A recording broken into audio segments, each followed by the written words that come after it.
AEW is Jericho. It's the TPA podcast. What's up, guys? Damn it. Raw is break down the walls of Jericho. Fuck. Hey, guys. So you're probably noticing something's different here. First of all, welcome Jackie back. I'm back, bitches. Woo! I mean, hopefully this won't be the last time. I would love to have her on more. We got Brandon, but we don't have. I don't know where Jarvarus is. But Asia is basically stuck with her family. She is her brother's graduation. She'll be there for 2 more days, and they are loud and obnoxious as fuck. They're awful, and she's in misery. And my heart goes to Asia. Hopefully, she's in here and can add some kind of flavor to this. Because my God, if I'm gonna have to, yeah. I mean, we can do this. Yes, all of us are right, but you have an autistic woman and a bisexual man. Exactly. Yeah, we got. Yeah, we're still good. We still like. Autistic woman, bisexual man who is also somewhat autistic as well. So hey, it fucking works. Exactly. Right. Yeah. Exactly. I mean, I'm not. Wait, you talk about autistic? I'm autistic. So yeah, there you go. So yeah, we're all fucked. We're all fucked. Yay! What's up, guys? So it's good to be back. But yeah, so we'll just. I'm gonna start. I'm just gonna kind of start talking about the AEW thing because first of all, I'm sorry we did not talk about it last week. But yes, Which AEW. One? Which one? Well, There's a lot. The one that happened last week, the fact that AEW got a TV deal, and not just a TV deal, but a big TV deal with TNT. Ted fucking Turner, billionaire Ted, is back in the wrestling business, guys. TNT. Oh boy. It's that. Sorry. Stop it. What? Wait, what? You know that song TNT? It's dynamite. But yeah, we have that going on. We haven't heard him say a word, but we've heard a lot about AEW going on. Not all of it being good. Mostly from the idiots that I expected it to be coming from, which were from Cody and Brandy. And a little bit of Jericho here and there as well. He's been kind of on Twitter shitting on the product as if he's a 15-year-old wrestling fan who just discovered that there's something outside of WWE and he's being an edgelord. Keep in mind, weirdly enough, Kenny is being the chill one. Of course, Kenny's the good one because he's always been the good one. Yeah, and yes, Angel, we're doing the show. All right, I just texted her we're doing the show, but yeah, Kenny's always been the good one of the group. He's just there to fucking wrestle and put on 5-star matches and all that good shit that Meltzer can do each night. Jericho, I respect what he's doing, what he wants to do. I saw in an interview with Jericho, he just talked about like how coming back to the WWE would be too easy, how like he's tired of doing the easy thing. I want to do something different. I'm bored, which is great. But yeah, now but then you see some of the stuff with his podcast. Okay, so Talk is Jericho is an awesome podcast, but now most of his titles are Money in the Bank preview and predictions, the stuff WWE doesn't want you to hear. No, literally, that was one of the fucking titles. What WWE what Vince doesn't want you to hear. The Band podcast. Blah, just shut up. Just stop. It's so cringy.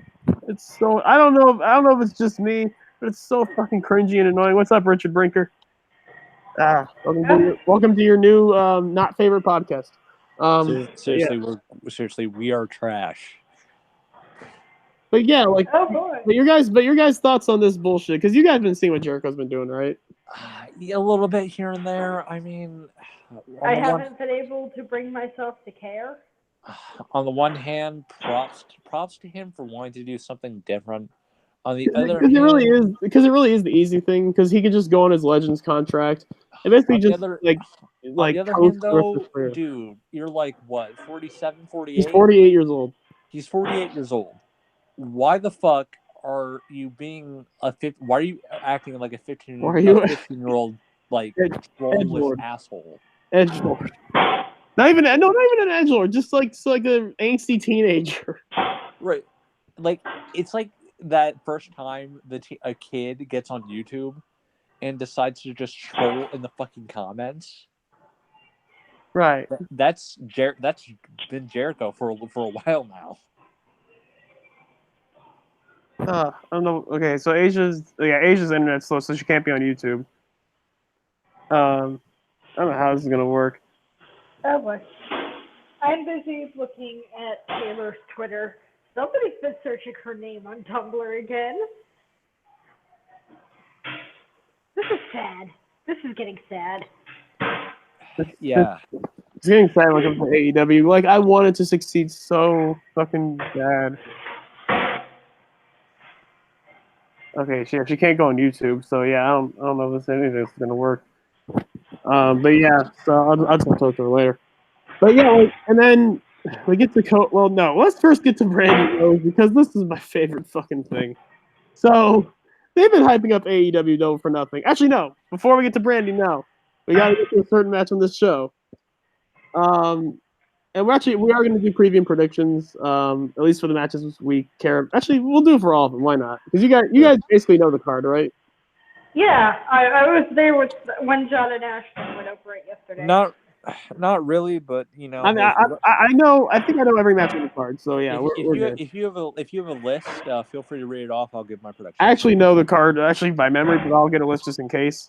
All right. But like, what's up, Babel? My boy. Yeah. And by the way, oh no, we're not talking about the Brock Lesnar tweet. We were talking about oh yeah, Chris Jericho's tweet about Brock Lesnar, Mark. If that's what you mean, then yes, we were. Yeah. And it was bad. Like, and I know he and Brock have beef and all that shit. Which props to Jericho for being like having the balls to want to fight Brock, like after the SummerSlam incident. I mean, you can also call it stupidity, but you know, catch wrestling you. Holy shit, catch wrestling you. At the same, yes, I get that. Wait, but what? At the same time. Wait, what? Brandon, we got catch wrestling you in here. Oh Jesus Christ! Don't get nervous. It's okay. He's just a person. Maybe. But yeah, no. I mean, we're not trying to completely dunk on AEW. Oh wait, you've lost 30 followers, dude. People are getting so defensive about this. I want them to succeed too. I really do. But I'm gonna call them out when they do something stupid. Wait, are you saying we lost 30 followers? No, catch wrestling you. Damn. He said, "Good evening, folks. I've lost about 30 followers who don't like me dunking on AEW." Well, fuck those people, Catch. Seriously, fuck them. Well, you got way more followers than us, so I mean, hey, don't worry about it. You're good. You can lose those 30, or you're good. Or if I lose 30 subscribers, I'm fucked. But you know, as far as like, I don't know. I don't even have 30 subscribers. But I mean, you should. 'Cause your videos are way better than ours. Trust me. Oh, thank you. I haven't hit a new one in a while. AEW is in a weird spot because like they're doing the WCW thing. Yeah, they're just WCW. They even have Ted Turner. It's Ted Turner's revenge. Like I don't think, because I browsed their Twitter, I browsed Cody's Twitter, more specifically Cody's, and it's always been a small pot shot here and there about WWE. Yeah, and including the comment we got today, but we'll get to that later. Does this not feel like WCW if it were 2019?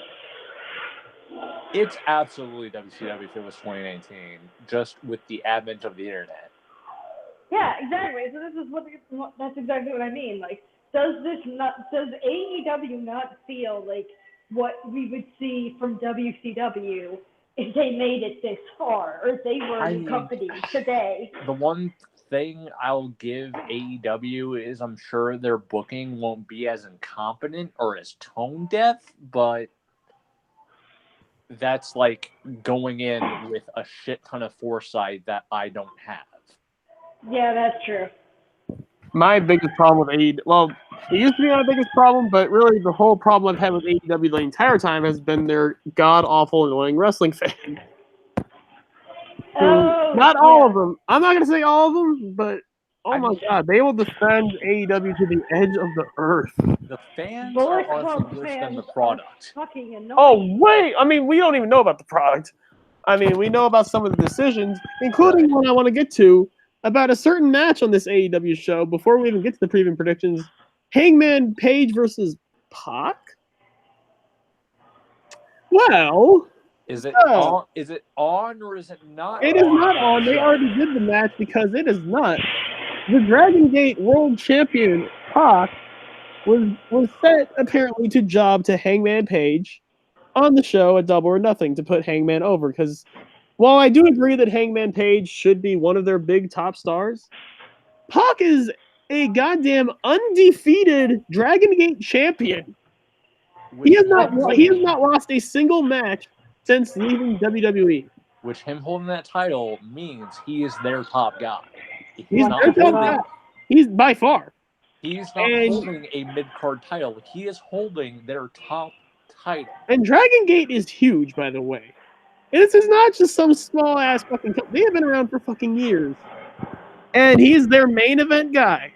They have their own branch outside of Japan. Because you have Dragon Gate, you have Dragon Gate USA. Yeah, Dragon Gate USA. They're partnered with the WWN network with sponsors, Shine and Evolve. So Dragon Gate has a huge market. Indie company. So you want their big time champion, their main event champion, who's undefeated, to lose in a mid card match on the first show of a company's history to Adam Page. No. I said Cody was smart. And the worst part about this is not just the fact that that's happening, but you tell him a week in advance. A week. You guys didn't have this planned out until the fucking week of? I mean, in fairness, I guess it's better than the day of, because the day of would be a hell of a lot worse, but still, I mean, we know WWE has done shit like that with the day of. Kind of like the Brock Lesnar thing. We'll get to that later on, too. But, yeah, a week of is still pretty... Actually, when it comes to Vince, it's more like the hour of, but, like, minute of... Credit to where credit's due for AEW. They at least try to give some advance, but it's, like, not,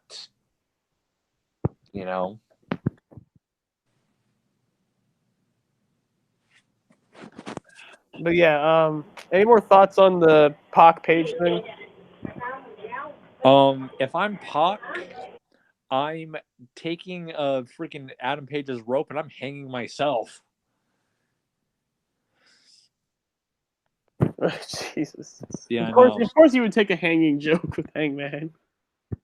It's too easy. It was right there. Too easy. Fucking hell. But yeah, like, I mean, obviously they first of all, I don't like the shade of them saying, "Oh, we have a better match for Hangman Page." Like, no, you don't. Better than Pac. Unless you get fucking unless you get like fucking Okada or somebody like that. If by better you mean bigger than maybe Moxley, that's the only way you can do this. Maybe. Or Punk, but that ain't happening. I'm not even gonna count on that. I'm not even counting on CM Punk. And there's no guarantee that Moxley's gonna show up in AEW. That either. That too. That might not even fucking happen. For all we know. So it's like, to say you have a better, they didn't even say bigger, they said better. Nah. But where are these better wrestlers than Pac? There's like 4 of them. And one of them is in NXT. The other one is in New Japan. Both of them are juniors, by the way. I'm talking about Will Ospreay too. Will Ospreay and Ricochet. Ricochet's not in NXT. He's in the main roster. Yeah, my bad. But you know what I mean. So behind. Yeah. But like, yeah, it's, I don't know. Like, there's no fucking way. So I mean, like, guys in chat, do you have any other better match for fucking? We have. Okay, so Asia just said, first off, AEW making this mistake 1 week before their show. Yeah, that's what I'm saying. A week, not a month. Not 2 weeks, a week. Handyman Page. I mean, we know Hangman's wrestling on that show. Like, because I mean, he's their big guy. He's gonna be one of their top guys. So yeah, do you guys have anybody better? I mean, is there any a better wrestler than Pac? Handyman Page. I mean, John Cena. Yes, thank you, Abel. John Cena would be. John Cena in AEW. Fuck. Oh yeah, totally. He's gonna jump ship to AEW. That sounds about right. Yeah. I mean, he did say he's retired and all, but you know. I mean, and they knew Pac. Yeah, they knew Pac wasn't gonna lose due to his status with Dragon Gate.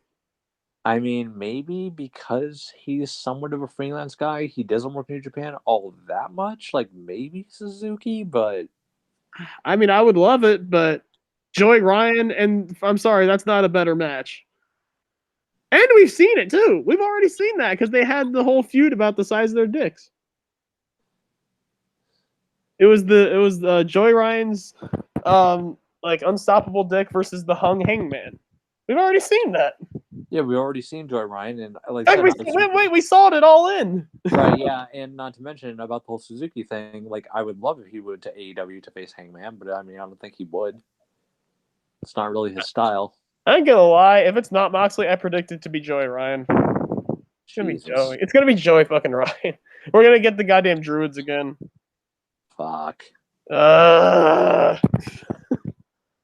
Does anyone? Oh, I don't even hate Joey Ryan, but does anyone want that rematch as opposed to Hangman and Pac? Ooh. And then okay, and we're not even done with the bullshit they pulled. Oh, Jarvarus, what's up? Oh, but yeah. I have arrived. What do we? I heard talk about the AEW fan base belittling down a Dragon Gate and the man on his Pac, and I felt that I needed my expertise. Well, thank you, Mr. Pimp, because we've needed your expertise on this because we just talked about the Hangman Pac situation. We talked about how they have a quote unquote better match than Pac. Better? What? Ladies and gentlemen, the true wrestling guy has arrived, and I am not talking about JBL, and I'm here to say to all those AEW fans that said they had a better match than Pac. Ho, you fools! There is no better wrestler right now than the man known as Pac. Unless if they're in New Japan. So shut your asses up. Unless if they're in New Japan like Okada. Or the ace known as Tanahashi. Exactly. And last time I checked, none of those men were in AEW. But remember, one of the better matches is supposedly Hangman Page versus Joey Ryan, guys. Better. That's better. These AEW fans are starting to become retarded. Here's the thing: if it's a hard confirmed. It's against weed. Like Stephen A would say, stay off the weed.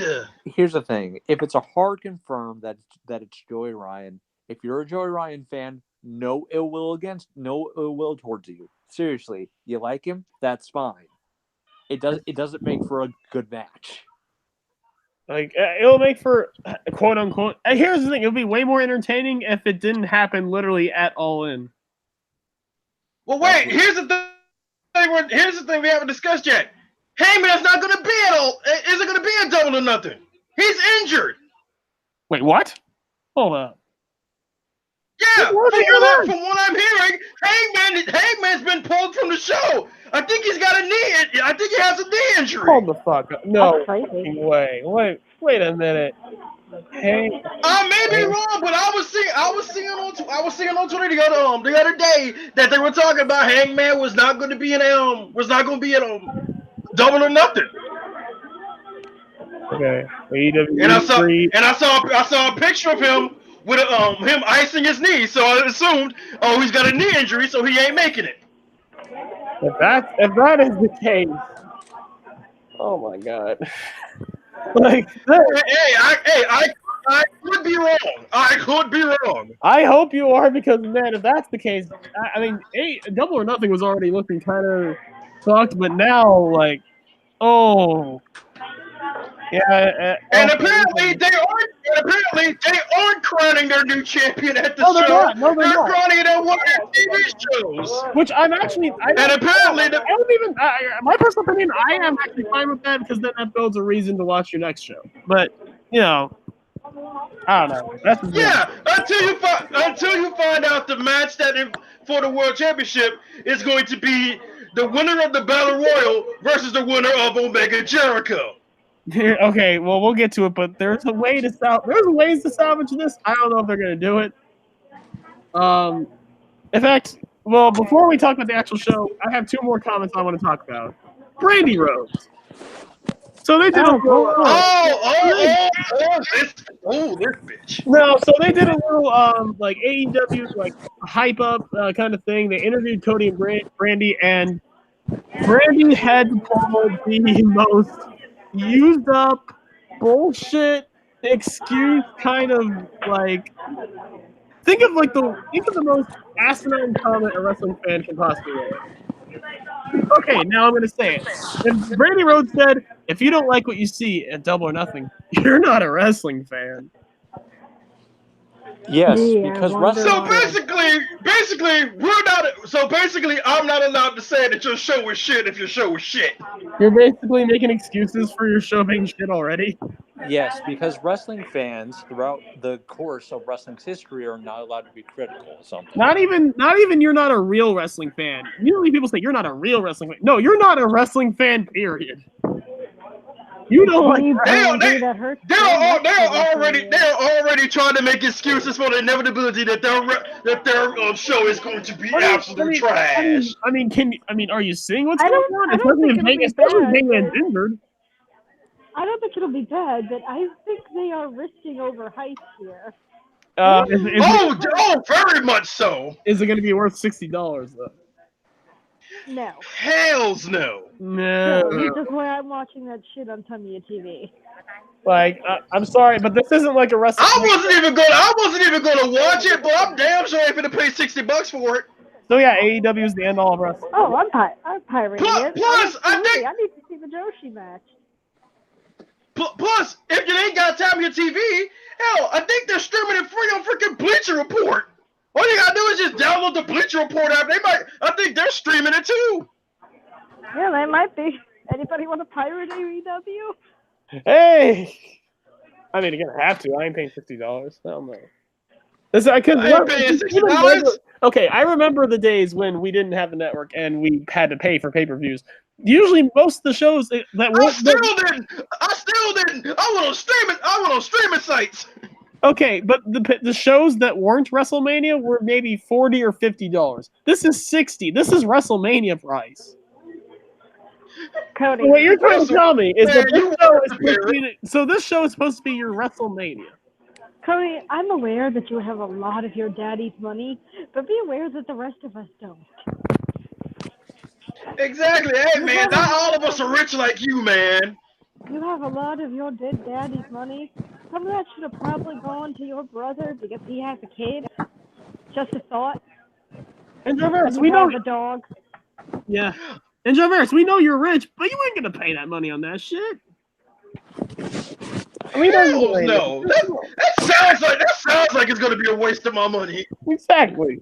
I just got paid the other week, and my bank account's looking pretty good, but I'm not gonna waste my money. I just got paid today, but no. But speaking of which, I'm finally exactly. I did too. I just got paid this morning. Speaking of which, I'm finally cleared to come back to work. Thank fucking God. Good for you, by the way. Yay! Yeah, fucking time. Now I'll just have to point at people with a crooked finger, but that's okay. I'm still working on straightening it, but yeah. Asia, I'd rather pay for strippers than watch AEW. Hell yeah! I'm sure most of them wouldn't pay $60. Maybe for a lap dance, but that's about it. And I'd much rather take a lap dance over AEW's Double or Nothing. I'm sorry. I mean, a good one. I'm sure the show will be great, will be good, borderline great. It ain't. But I'm sorry. It's not $60 great. It's not. It's not It's not worth me shelling out $60. Like, Here's the thing. If we were to go by numerics, I would say the show's probably going to be a 7 out of 10. you know what the show's gonna be? It's gonna be a modern day takeover. So all the matches are gonna be high quality, but it's gonna have no fucking storytelling, no fucking like idea of what we're doing in the future. None of that shit. It's gonna be a takeover. Which, I mean, granted, you know, every promotion I But think regular takeovers have all the things you just mentioned. Which, granted, I feel like, you know, every promotion starts somewhere. I mean, every show not all wrestling shows build story, especially not a first show for a promotion. But you have to have some semblance of knowing what you're doing. Exactly. I mean, I get it. They've just started up. I get it. They just started up. But the fucking, like, the arrogance, the fucking, like, we're going to be the biggest fucking thing. It's just like, you're just starting up. You're acting like you know how to run. Like, do you really know how to, like, this is their, like, Cody and the Khans and all that. This is their first time running, like, a fucking wrestling business. And they're starting to see how fucking hard it is. I mean, TNA said that they were the alternative to WWE for the longest time. And they've gone through 2 TV deals, and they ended up streaming on Twitch, which isn't bad, but it's a far cry from their deal on Spike. Mm-hmm. A far cry.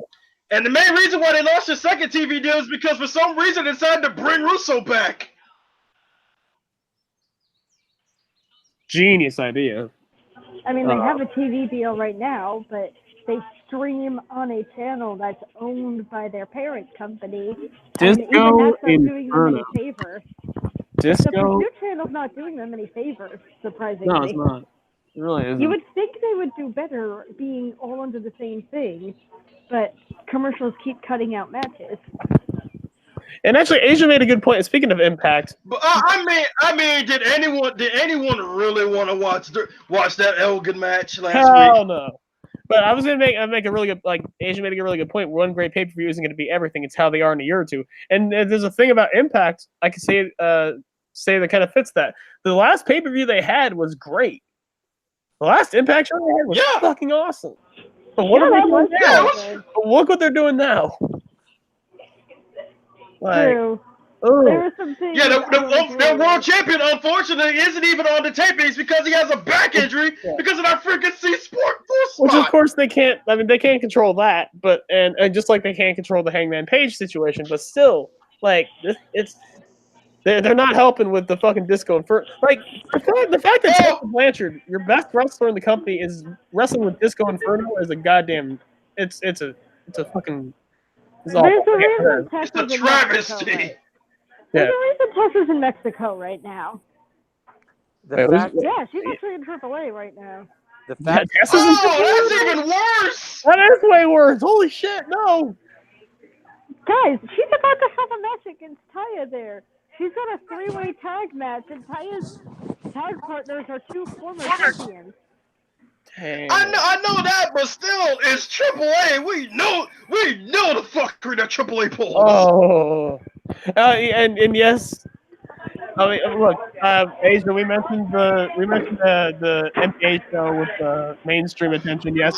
Yes, hilarious. They called him Chris Jericho. I literally my intro was Asia Jericho. I couldn't even get Jericho's name. That was Marv Albert, dude. That was Marv Albert. Marv Albert couldn't even get Jericho's name right. And he's the big star. He's the big star, right? He's the big star in the AEW, and they can't get his name right. Chris Jericho. Jericho. And now, hilarious. And now that we said all of those comments, we have one more comment. We have. Wait, what's up?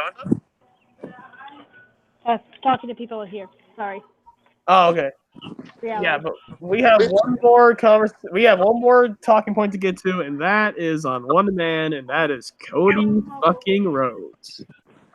Because as if everything else wasn't already bad enough, Cody had to piss everyone off this morning. with a little press conference, little meet and greet, little ask where you have the fans ask you questions and all that shit. Someone asked Cody Rhodes about Kylie Ray, which I like Kylie Ray. She seems cool. People comparing her to Bailey is not going to do her any favors. I'm sorry. No, Bailey, it isn't. But like, not all happy baby faces are Bailey. especially since Bailey right now is on the top of her game and is champion and is killing it. Yeah, but at the same time, it's like Bailey is made up of TV tropes make a babyface wrestler. Like, she is everything that you could throw, how you would describe a happy, smiley, kid-friendly babyface. That's how you describe Bailey. But those are just general tropes. That's what I mean. Like, because somebody fills the tropes does not make them the same person. That's true. Like, and yeah, because, and actually, Asia even said like, here's the thing, Asia, like, I'm not throwing shade to Bailey to Kylie Ray by throwing, or I'm not throwing shade to Bailey though. But to say that Cody didn't throw shade at Bailey, well, I'm just gonna read what he said because I heard about it and I'm like, oh, how bad can it possibly be? And then he literally said, talking about Kylie Ray, she's not some woman with inflatable tube men who's pretending to be nice. Let's just keep it real. And of course, Matt Jackson's dumbass had to fucking be like, oh, because you know. Well, that's one way to ensure that Sasha Banks doesn't want to go to AEW. Sasha Banks didn't want to go to AEW in the first place, and now she really ain't going. And yeah, and here's the main problem. And now they've made it worse for Kylie Ray because now everyone's gonna be comparing her to Bailey, and now they're gonna be like, oh, so this is the woman Cody's talking about, huh? Oh, well, let's see. That's the problem. And then, knowing the idiotic fan base that they have, they're going to be chanting Bailey at her. Watch, if she sticks to join up, they're going to do Bailey chants at her. Watch. I don't really. Where is this being held again? Vegas, right? Yeah, I don't really Vegas. think so because I've seen Kylie Ray in person. Know that she is super over. I think they're going to be singing. If AEW chooses to use her theme, her regular theme, they might be singing along because she comes out to the Pokemon theme song. Oh Lord, the ham. She's super cute. Yeah, Cody and the Bucks. And here's the thing: the Bucks to me are the worst of the worst because they're the most selfish pieces of shit in the business. But you know, that's the whole other exactly. Again, like out of all the people that are doing the AEW thing right now, the only ones that I hate are Jericho and the Bucks. And I don't really hate Jericho. I love Jericho. Sometimes Jericho has been saying stuff recently that me like, all right, man, I get it. You're a little bit bitter, but yo, chill. The Young Bucks, on the other hand, I was just like, could y'all be any bigger bitches? They're pieces of shit. Like I've seen, here's the thing. Not only because Nick Jackson blocked me, I don't even care about that. But the fact that you're blocked by one of the Young Bucks. It's one of the two wrestlers that have blocked me. Him and Zack Ryder. I still don't know because I've never even brought up Zack Ryder. But okay. But with Nick, I'm blocked by Velvet Sky. With the Young, it's mostly what John says about Zack Ryder because John buries him more than I do. But about the Young Bucks, first of all, the fact that they think that they weren't valued in New Japan and that they weren't paid enough and that they were such big stars over there when they weren't even getting the reactions they wanted because, let's be real, they were riding the coattails of Kenny Omega, the hottest act in New Japan. I'm sorry. I'm sorry. I'm sorry. Their argument is kind of invalid to me when they built the entire junior tag division around them, and then they gave them the heavyweight tag titles in their first shot against Evil and Sonata. Do you really think they didn't value you? Yeah, come on. All their belts on you.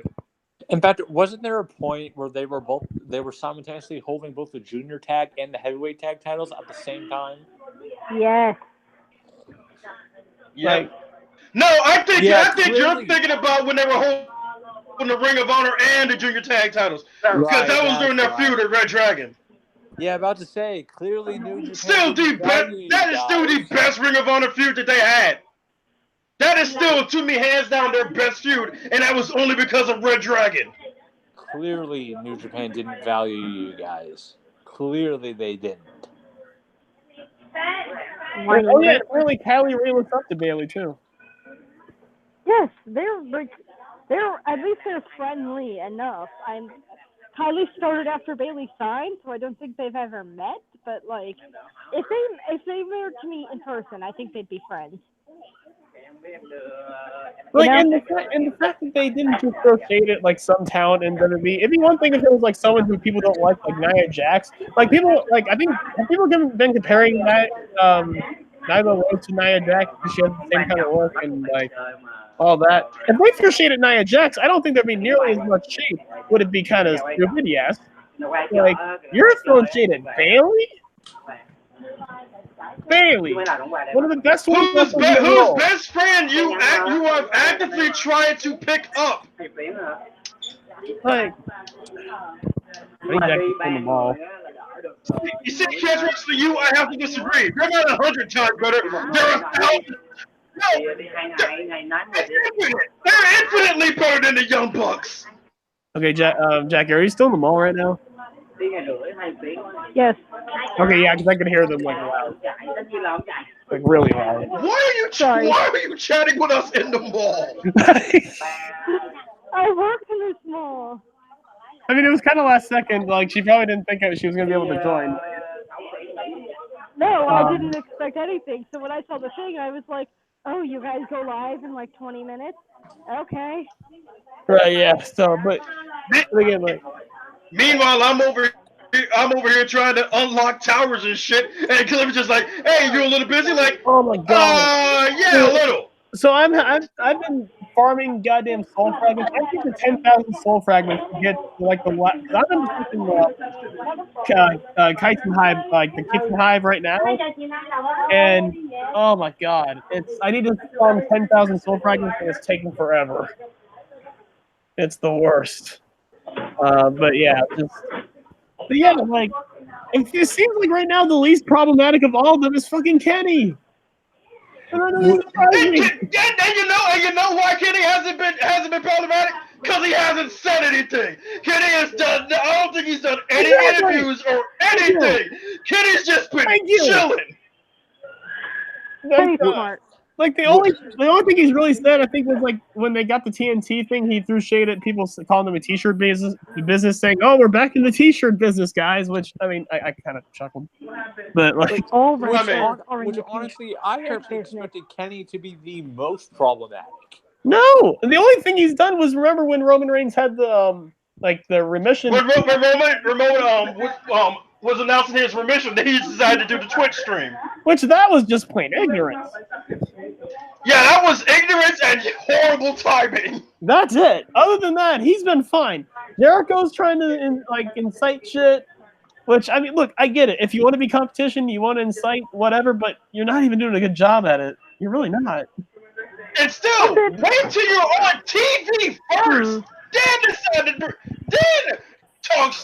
talk smack about WWE. Y'all ain't even on TV yet. If you're gonna talk smack about them, talk smack about the shit they're doing wrong. Don't talk shit about Bailey, one of the best acts in their company. What rock band was it that when they got their documentary, they revealed to be less metal and more whiny man babies?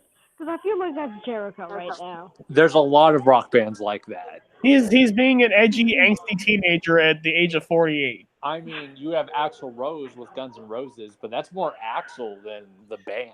I mean, I hate to say this. I hate to say this. Remember the last overaged old white man who was acting like a goddamn teenager?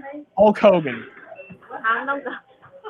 We saw how well. And see, Asia just made another point. Another problem with AEW is the fact that Kenny and the Young Bucks are wrestlers, and they happen to be freaking executives in the company. They just so happen to have, the pencil.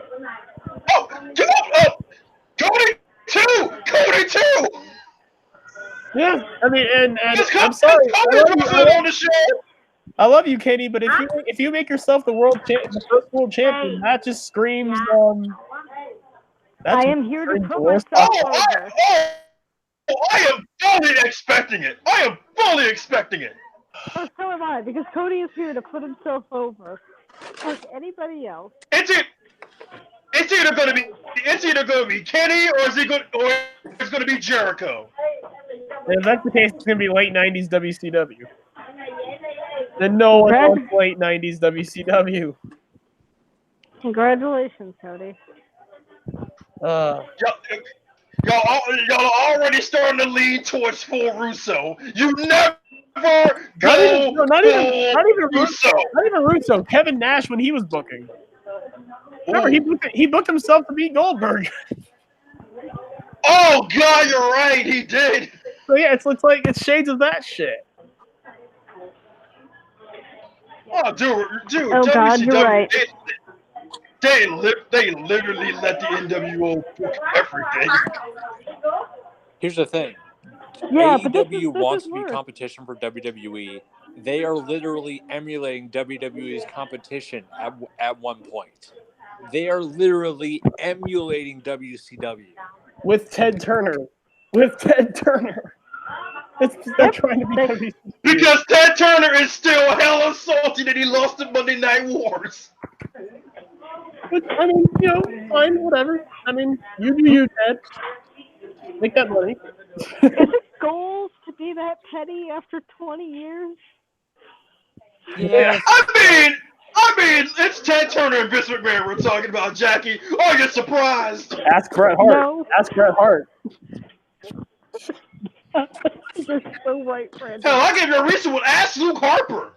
Ooh, yeah. But I mean, Luke Harper hasn't been petty for 20 years. We're saying 20 years. Two. We're saying 20 years. Luke Harper's just like recent. That's why I said a recent one. Billy Graham? Hey, Billy Graham, he's been bitter since he left. Which, the less we talk about Billy Graham, the fucking better. I don't even want to talk about Billy Graham. Fuck that motherfucker.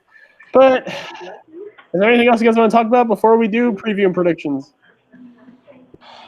AEW, Cody. Preview predictions for what? Bucks, Jericho, please stop. Oh, God! Brendan, I'm sorry to interrupt, but Asian just said it in chat. They're trying to get No. They're trying to No. No. They're trying to sign Lawler. They're trying to sign Lawler. They're trying to. Okay, guys. Is this a Jim Ross? Is this a Jim Ross call? Jim Ross call? Okay, guys. I believe so because I saw it on Twitter. I saw it on Twitter that someone was talking about JR was trying to get King to join AEW since his contract is coming up.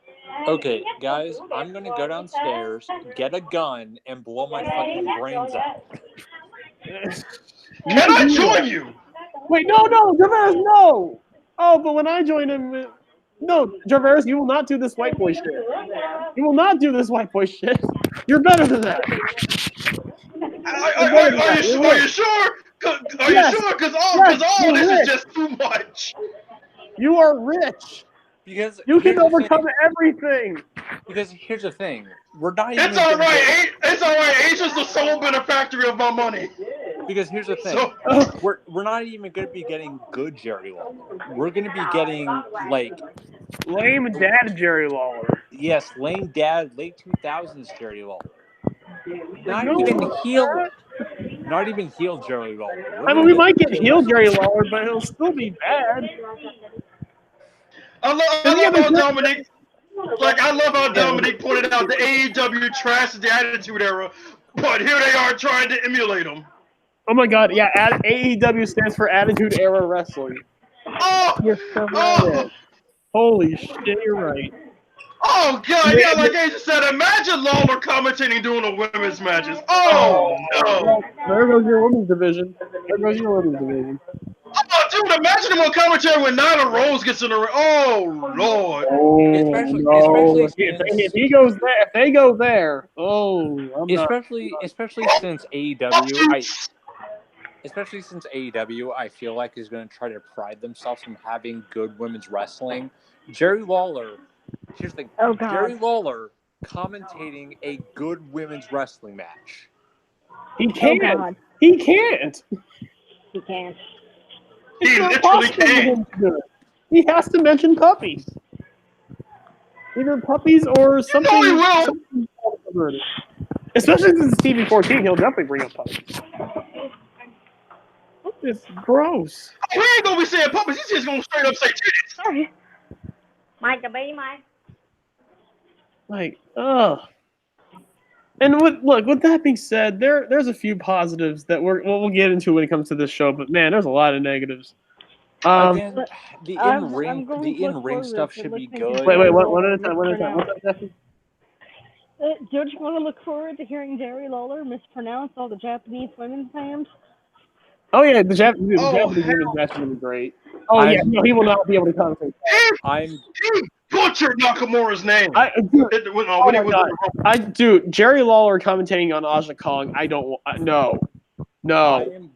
I'm going downstairs, getting a gun. We get it. We get it. You're white and you're gonna shoot up a school. We get it. No, I'm not shooting up a school. I'm gonna shoot myself because fuck. When you get outside, you're gonna be like, oh wait, I need to shoot up a school, and then I'll shoot myself. So yeah. But anyways, when it comes to Jerry Lawler, imagine him commentating a goddamn Aja Kong match. He will not know what to do.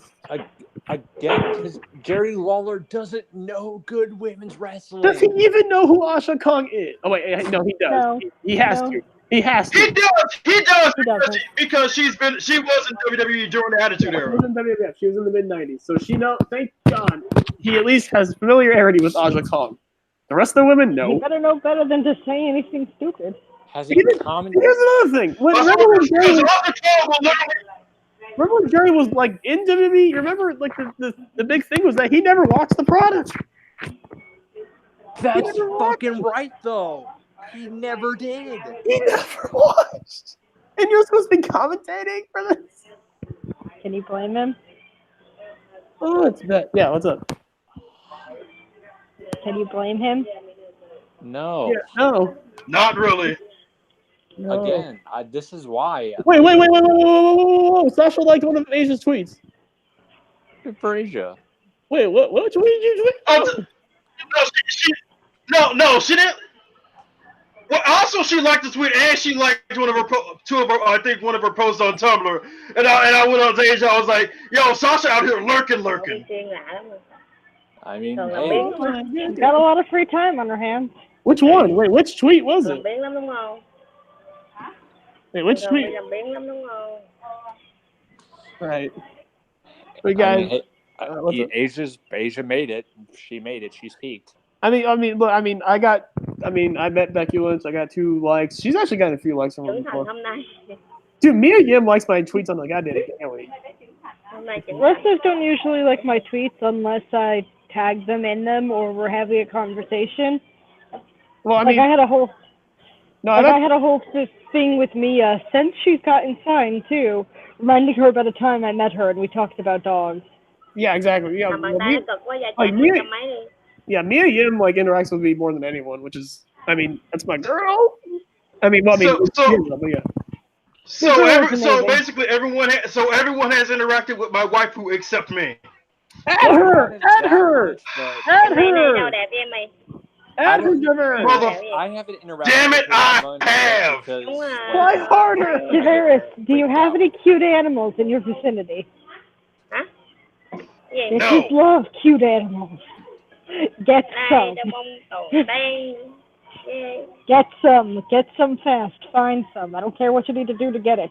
They just love cute animals. I would talk to Mia, but I don't want to look like a complete dork. Mia is just friends with Leva Bates. Do you think she cares about complete dork? True. She loves her. You have to remember who she's dating. Yeah, that's pretty fair. This is what happens when we do it in the mall. I'm sorry it was last second, Jackie, but yeah. Yeah, I'm sorry about all the No, don't be sorry, because it came last second, so it's all good. So yeah, preview predictions. Let's start with the pre-show. I know. Predictions to what? To AEW Double or Nothing. I mean, I know. Okay, so as far as the pre-show, obviously we know about the Casino Battle Royal, which you guys The want to what? wait, what? The what? The Casino Battle Royal. For AEW Double or Nothing.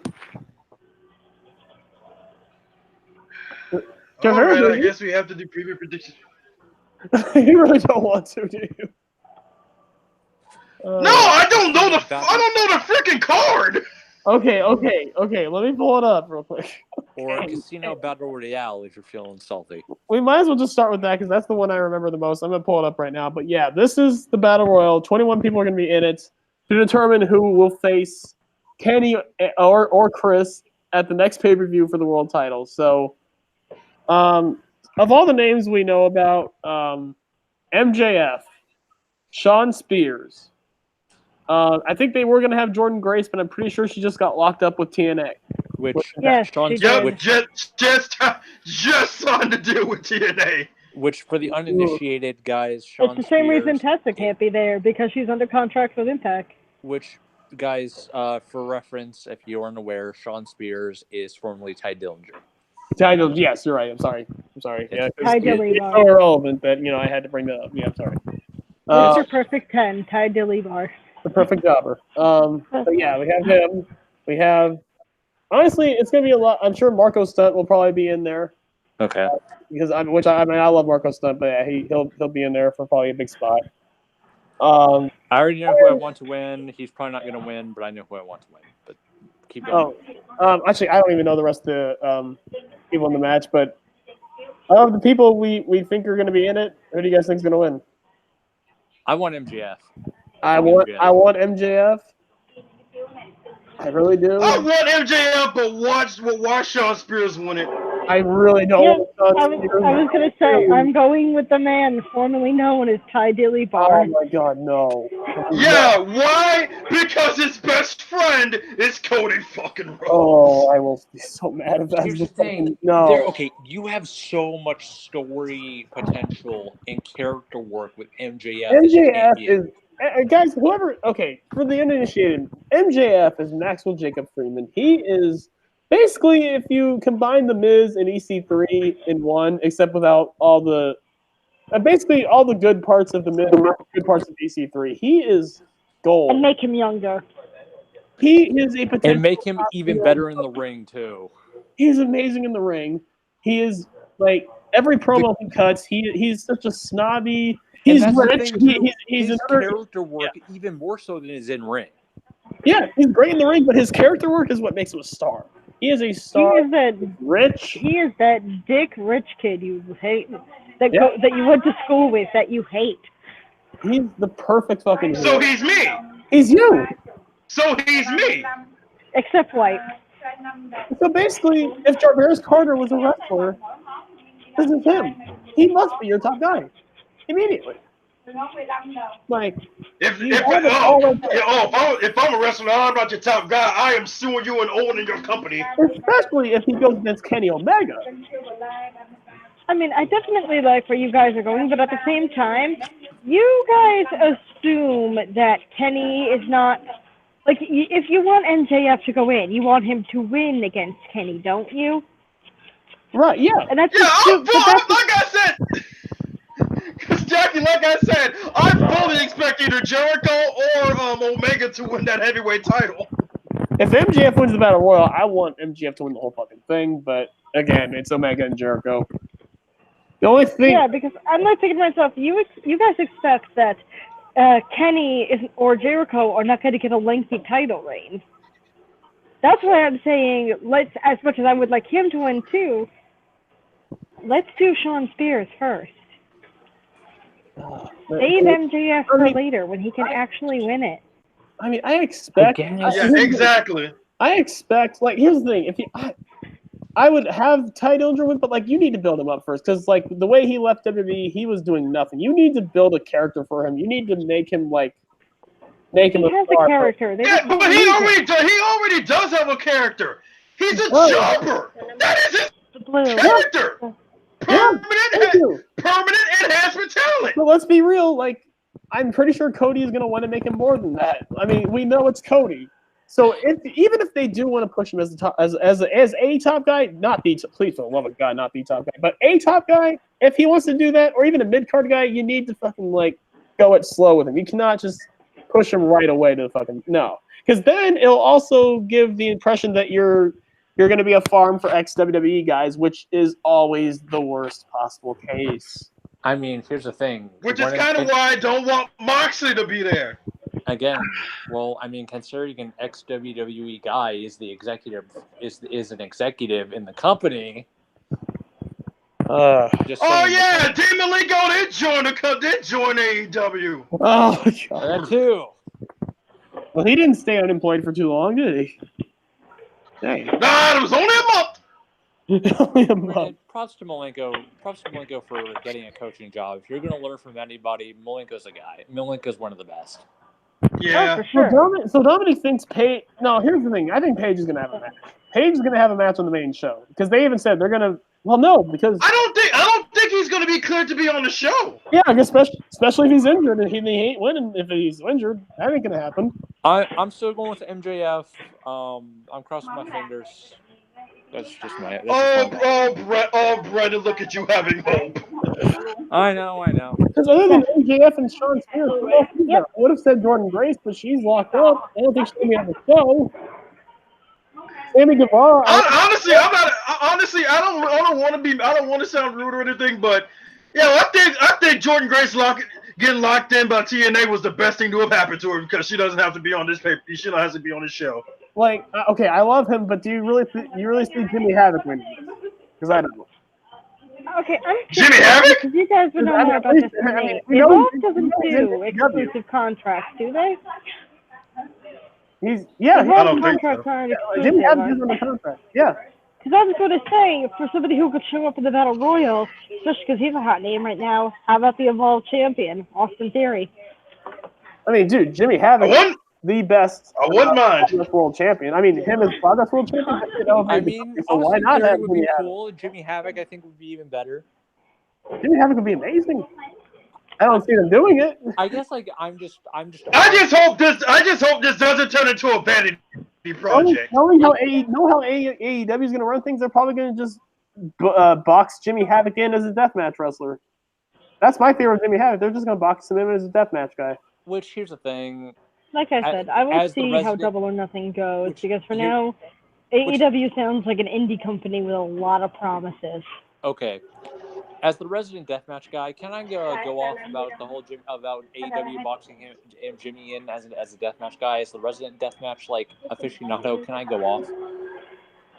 Absolutely. Go ahead. Okay. Jimmy Havoc. If you've never seen his deathmatch stuff, whether in Progress or wherever he's done it, CZW, because he's the first British wrestler to win tournament at DOD, he's really good at it. He's very good at it. Of course. Very good at it. Dory made his name.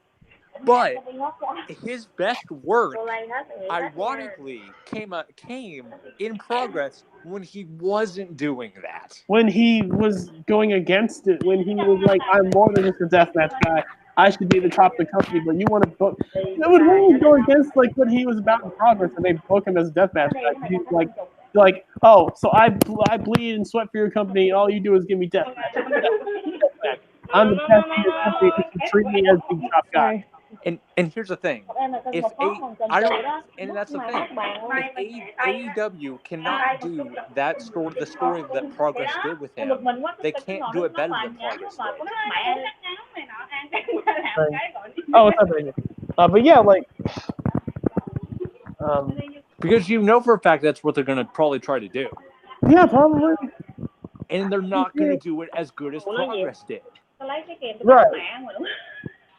Don't rip off Progress. Like, just treat Jimmy Havoc as a serious competitor because he's one of the biggest names you guys have. I'm sorry, he's one of the best guys you guys have.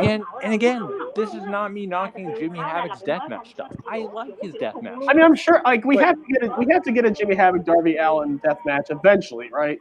Right. But the thing is, you can't box either of them. And I'm talking about Darby too. You can't, you can't box either of them in a niche like that because that's going to hurt them in the long run. Yeah, exactly. Yeah, if you want them to last for more than like 2 years, like it's not even. I'm not even talking about a longevity from a match standpoint. I'm talking about like a longevity from people caring standpoint. Right. Oh yeah, that too. Yeah, exactly. Yeah, you're right. Yeah, people caring. I mean, because if you're boxed into a certain thing and you are only allowed to work within those perimeters, how are you supposed to get over with the fans? Right. Like it's dumb. Like yeah, because you have and Darby Allin would also be a great choice to win, but we know he's not going to win it. And those two have to be on the show because they're not anywhere else on the show. And here's the thing, like, they have to be in the Battle Royal. You can't just not have Havoc or Darby Allin on your show. And here's the thing, we don't know if that's what they're going to do with Havoc or Allin. We don't know if they're going to be pigeonholed into a hardcore deathmatch style. But knowing how AEW works with an ex-WWE guy as an executive and all of his buddies, that's the exact reason why I'm thinking it might happen, because again, you have the buddies, like you have the wrestling buddies basically booking for themselves, and you have ex-WWE guys, and you're trying to quote unquote compete with WWE. I'm worried if they're even going to give Jimmy Havoc a second role. As far as being a top guy, he should be one of their top guys.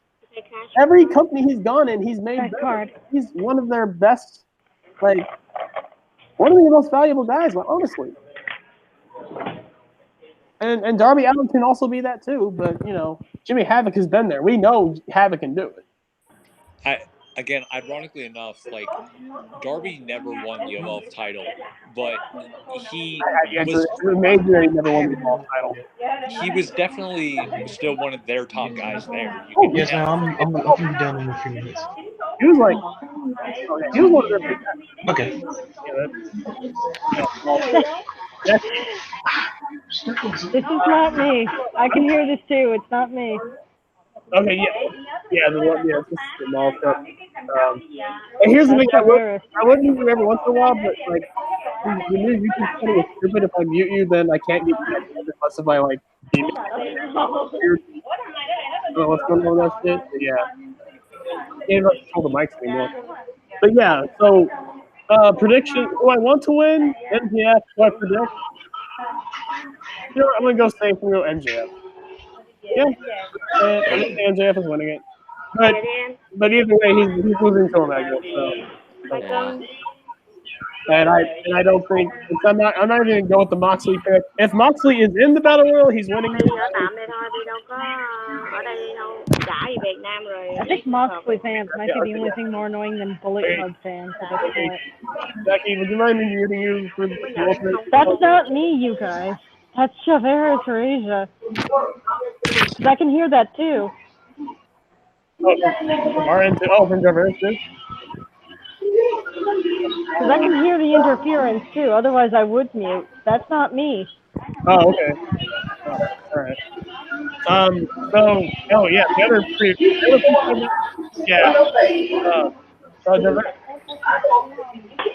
pre-show match. Sammy Guevara versus Sammy G is awesome. He should be. I don't think he won. Whatever. It is what it is. Sammy Guevara for the win.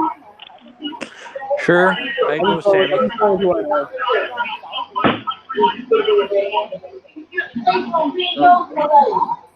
boy. Yeah. What mic is that, Asa? Jarvarus, is that for your end or is that? It sounds like Asia. Well, Asia's not even in the call. No, Asia's not in the call. Yeah, remember? She's... Oh, yeah. I thought you might have included her because I thought, even if she's not. I don't think it's your end. It's not me because I feel able to hear. I can hear that too. If it was me, I wouldn't hear the interference. Jarvarus, I'm sorry. I'm gonna have to mute you for a little bit. I'll bring it back in maybe like 5 minutes. Or maybe like a few minutes. I just need a little bit of like, yeah. I'm sorry. 1 second. I wish I could mute even more, or like I wish I could unmute. That's the thing. Okay, I just muted him. Yep, told you it was him, because I can't hear that anymore. Oh, okay, I can still hear something. Okay, it's a lot better now. It's a lot better now. All right. So yeah, let's just get to the main show. Thank God.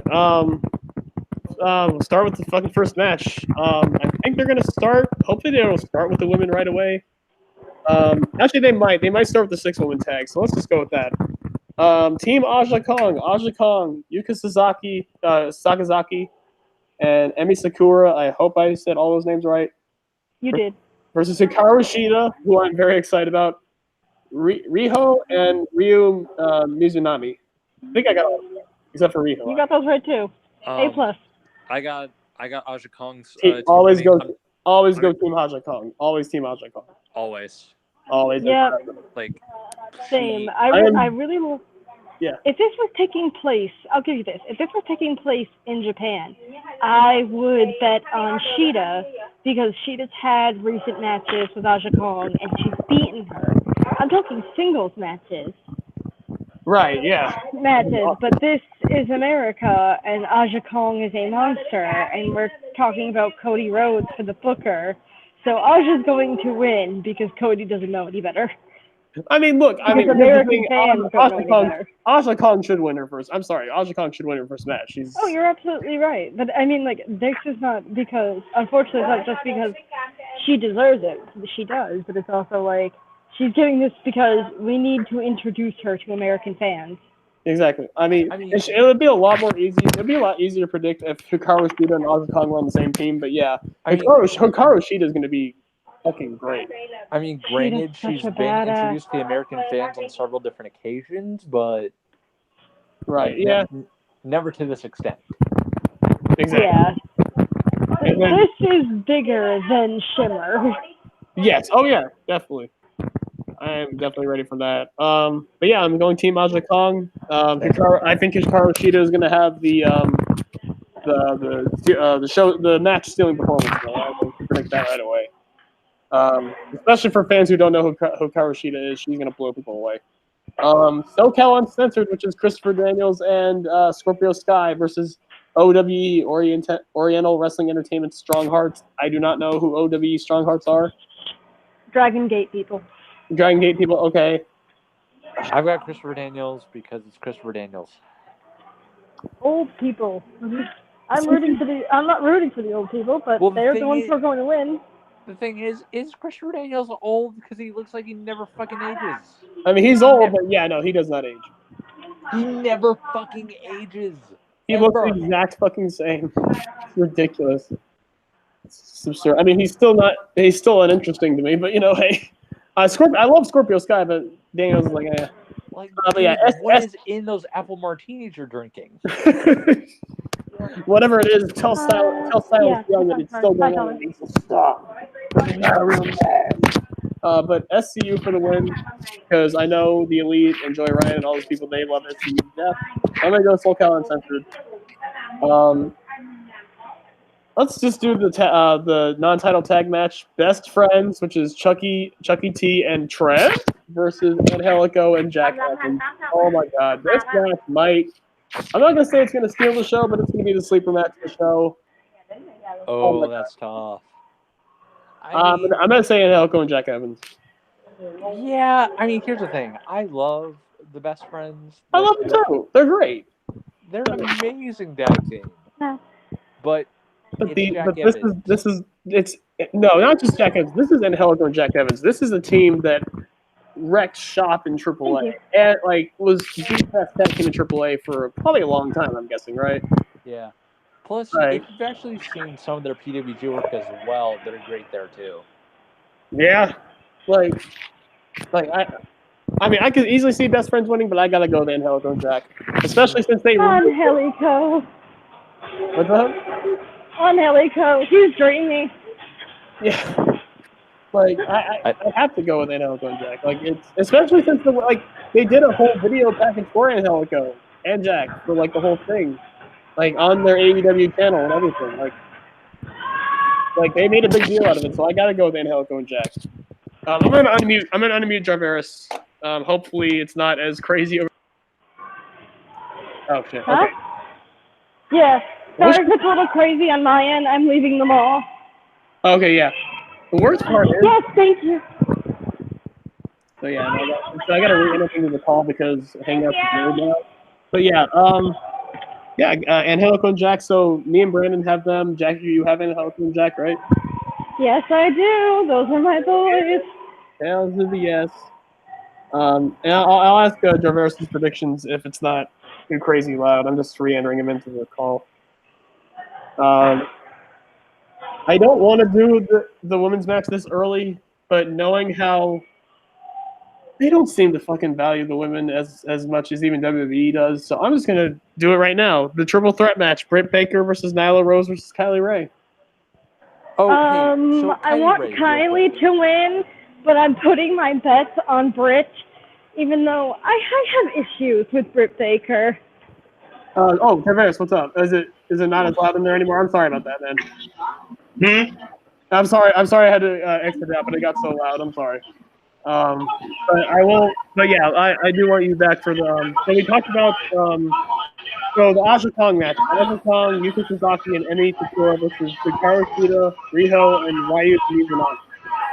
We all went Team Aja Kong. I'm guessing you're gonna go Team Aja Kong too because it's Aja Kong, right? Yes. Of course, yes. SoCal Uncensored, which is Christopher Daniels and Scorpio Sky versus Oriental Wrestling Entertainment Strong Hearts OWE. Are you familiar with who they are? Because I'm not. I know they're Dragon Gate guys. I know they are from Dragon Gate, but I'm not familiar. Isn't that the team that has SEMA on the team? It could be. I'm not exactly sure. It might be. So I'm going with them. Okay. Why don't you guys wiki that? Look it up. Google it. And then we Oriental have. Well, I'm lazy. This is a podcast. Don't be lazy. Yeah, like. And then we have Britt Baker. Damn it, making me do things. And then we have Britt Baker, Kylie Ray, and.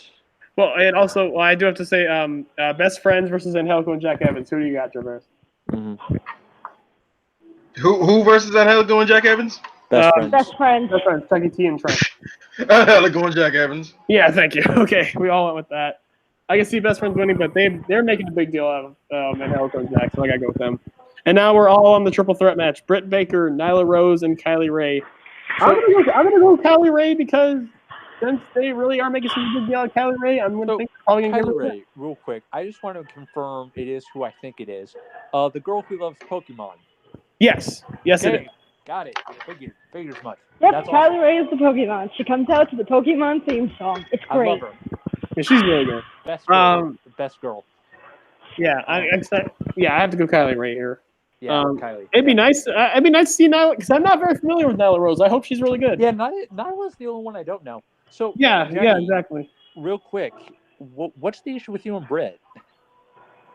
It's not like anything bad. It's like Britt Baker wrestles a lot like Chelsea Green wrestles, and that's not a bad thing. It's just that she's another basic indie white girl.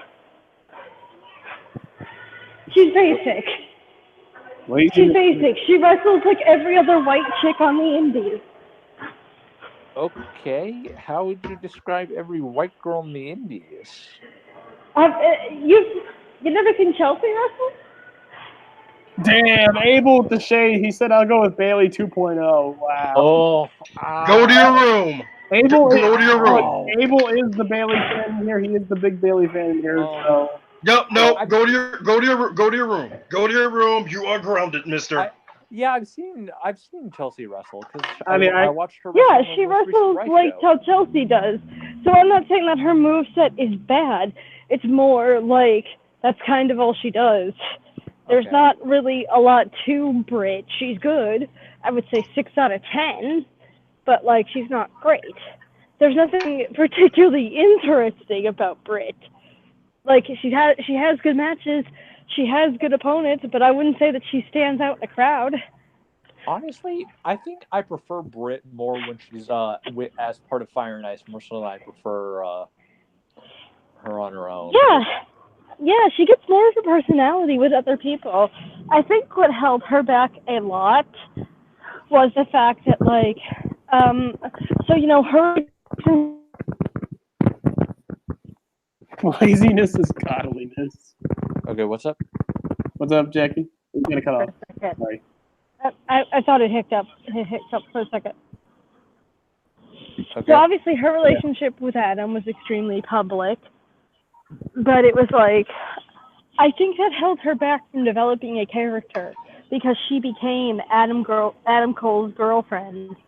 Yeah, that's a yeah, because like I know Britt Baker's talented. I know she's really good, but yeah, everyone's like knowing her for that, and that's just like, especially nowadays when like, come on, like we're past that shit, right? Where it's like, oh, you're his girlfriend, or like, come on, just, like, and I blame that mostly on the fans, but also on Britt because Britt, I'm sure Britt is good, but she hasn't really developed like, who is Britt Baker? Like, who is she? Yeah, she has no personality.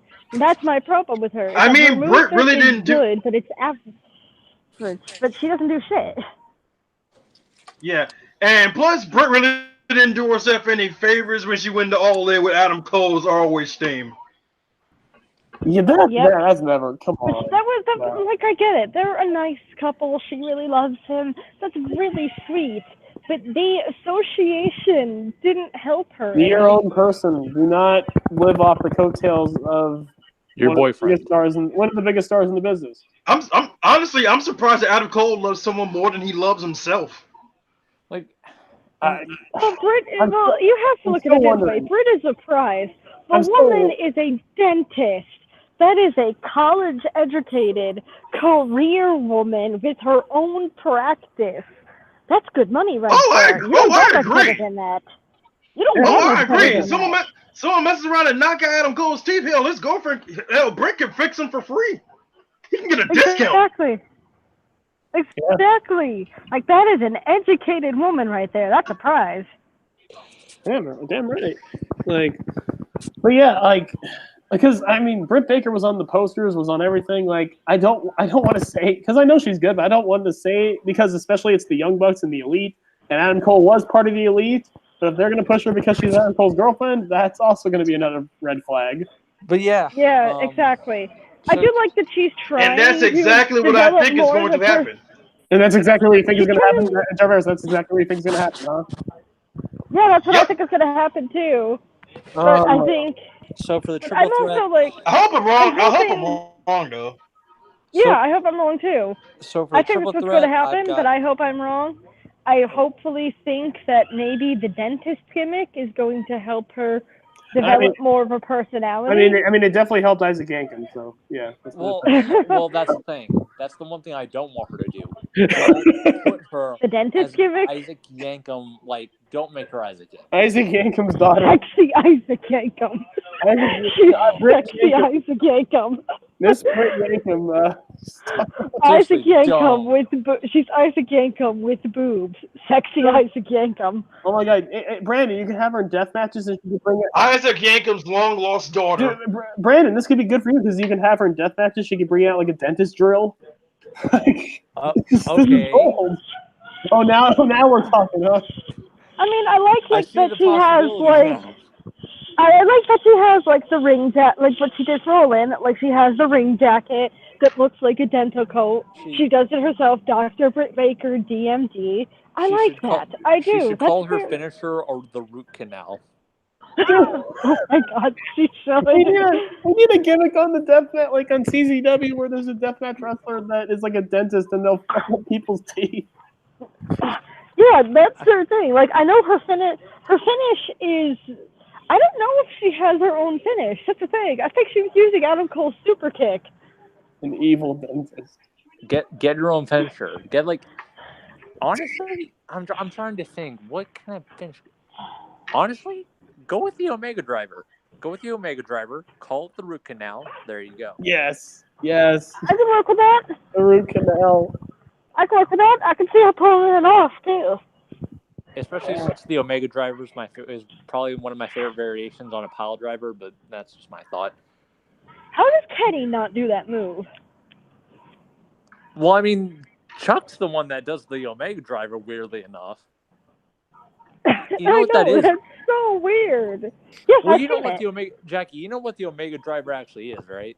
Yes, it's a variation on a pile driver. I've seen it. It's the one where you grab the guy from behind and you basically it's almost like a tilt-a-whirl pile driver essentially. Isn't that what Chuck E. Cheese uses? Mm-hmm. Yeah. Yes. So I'm like, how does Kenny not use that? It has his name in it. He doesn't even need to change it.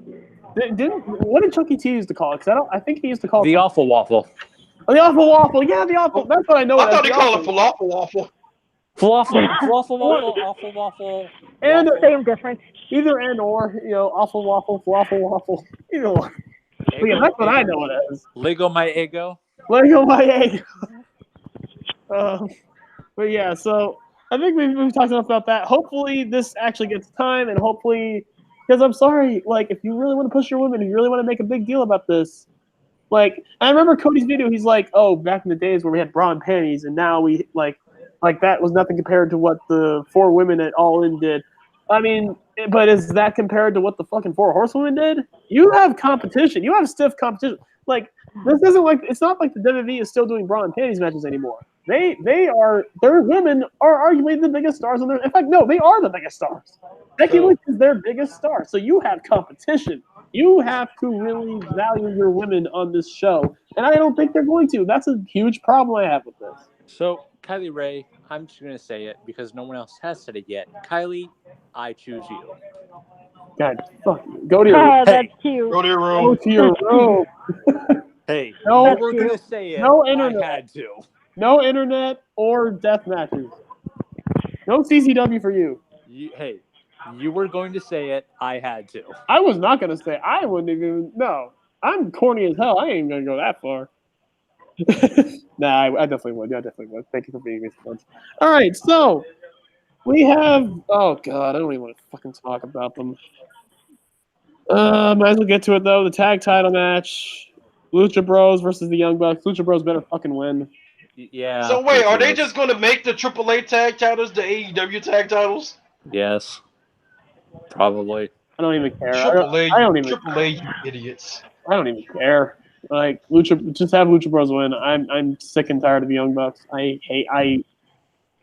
Bucks are winning. They're overrated. They're booking for themselves. They're the biggest red flag of this whole thing.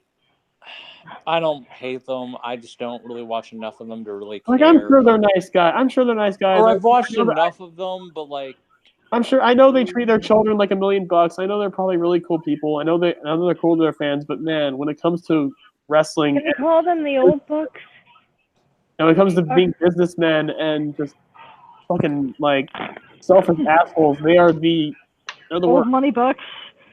Money Bucks. I mean, hey, look. First of all, let me give props to the Young Bucks. They are probably the smartest businessmen in the indie scene. Like they have made more money.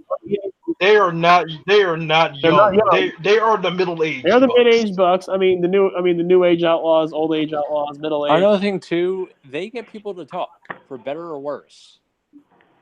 They do.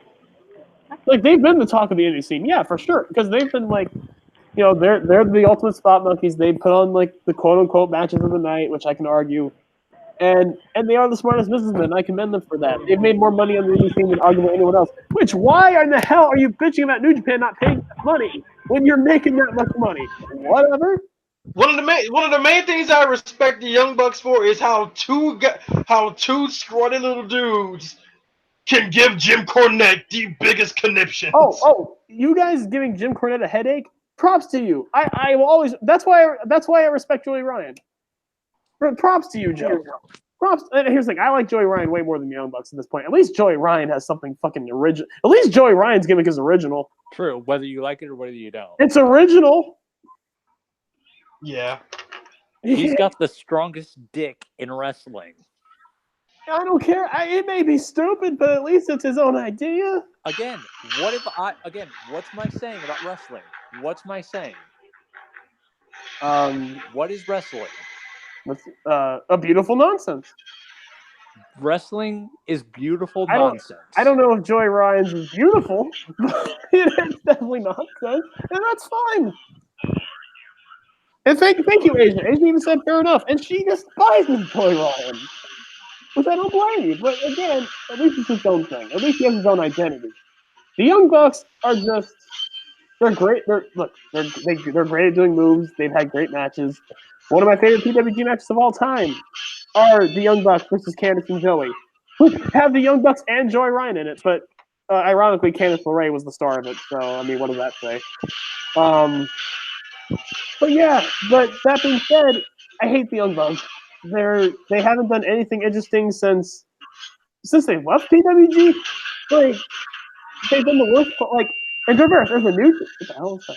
Jarvarus as a New Japan fan, like they're probably even worse for you because let's be real, like they've done nothing for those tag titles, for the junior tag titles, for the regular tag titles. They've done nothing. Like, dude, I think they only put the heavyweight tag belts on so they can further advance the elite versus the firing squad. Once again, riding Kenny Omega's coattails because he's the actual star. It's weird because I think the only good thing they did for good thing they did in New Japan was eat the pin for Evil and Sonata at Wrestle Kingdom. It's weird because I feel like the Bucks in New Japan try to do their PWG stuff in New Japan. Yeah, they do. Which didn't really work. Brandon Asia just called the beautiful. She said beautiful nonsense. ... Some white people shit. Yeah. Hey, yeah. She's not wrong. She's not wrong. That's what it is. But yeah, I'm sorry. Go on. The Young Bucks? Yeah, they definitely. With the Bucks in New Japan definitely tried to act like it was more like PWG, and that didn't work for them, and that's why they weren't interesting. They never like as good as the Young Bucks are at the PWG style, which they're amazing at. They can't they're not that versatile. I'm sorry. That's all they do. That's all they do. In New Japan, granted, Matt Jackson's gotten better at it with the selling of his fucking back. Yes, here's the thing. Matt Jacksonitis. But Nick Jackson, and I'm not just saying this because he blocked me. I'm sure he's a cool guy and all. But again, like he doesn't like Nick Jackson is literally just there doing flips and shit. Like Matt Jackson, I remember in particular the match Omega and Ibushi had with the Young Bucks. I think it was at the second San Francisco show or the one in Long Beach, right? Are you talking? Yeah, because I believe it was the one where Juice won the U.S. title. Yes. Are you talking about the one where the Bucks and Omega and Ibushi had like that insane match, or I'm thinking of a totally different show? No, yeah, it's the same show. It's the same show, yeah. And it was amazing. And Matt Jackson's selling was great. So I know they can do it. Just they don't. Which I don't blame them. Like that's like they make the money doing the Young Bucks shit. They make the money doing the Meltzer drivers and all that shit. Whatever. But I think here's the problem. My problem is that you have them as bookers, and I'm sorry, with the story of the Young Bucks being selfish assholes, even when they tried out for WWE, literally they tried out for WWE and they literally just fucked everything up just to do it. They were just ribbing everyone. Well, like here's the thing about the Bucks. The Bucks' style and what I consider the PWG style and like their style specifically. It's flips, super kicks, the occasional Meltzer driver here and there, and no selling the shit out of the other's offense. That style does not work in New Japan. It doesn't. Kenny Omega had evolved his style into he was his own thing, but he brought in more strong style elements into his matches. Like Kenny evolved as a wrestler there and became more like a New Japan style worker. Kenny Omega is that versatile. I'm just gonna say it because I know people like to shit on Kenny Omega because I think it's the cool thing to do. It's not. First of all, it's not. Well, I'm just gonna say it. I still think Kenny has the best V trigger in the business. Has the best V trigger. I don't think anyone's topped his. No, honestly, I don't think it's not really a Kenny thing. It's a Meltzer thing. It's a Meltzer thing. I've always been saying. Let's fuck you, Dave Meltzer. You fucking idiot. Because you really didn't see all the hate for Omega coming until Meltzer started overrating every match he had with Okada. And I'm not saying Kenny Omega's an angel. He's made some mistakes. I know the thing he said about how New Japan should have a women's division. No. Omega, no. I still don't get why people would want New Japan to get a women's division. That they're going to end up rating Sendai Girls, Stardom, and all those other promotions, right? Kind of like how AEW is doing. Kenny Omega's no angel, despite the fact his finisher name and his nickname. Okay, that was a better one. That was a better one. Come back in here. You don't need to go in your room anymore. But yeah, like at the end. Stop it, Asia. Mandy Rose's V trigger is not better than Kenny's. It's not. It's not. Here's the thing. Both in motion, the way, the form, and the sound. Everything. Kenny has leaped from like halfway across the ring to do a V trigger. Mandy Rose can barely even jump. Not even that, she can barely even wrestle. But anyway. I get it. You don't like Kenny Asia, but come on. Just drag him for being drag him for wearing that stupid dress. I like Mandy's V trigger, but the thing is, hers is kind of slow. It's kind of slow. Again, it's not a bad V trigger. It's not a bad one. Here's the thing. I think Kenny's done enough. I can point out what makes a perfect V trigger. Motion, its form and impact. Kenny has excellent form when he hits the knee, itself, and the sound it makes. I get it, y'all white and all, but come on. You know good and damn well I'm not white.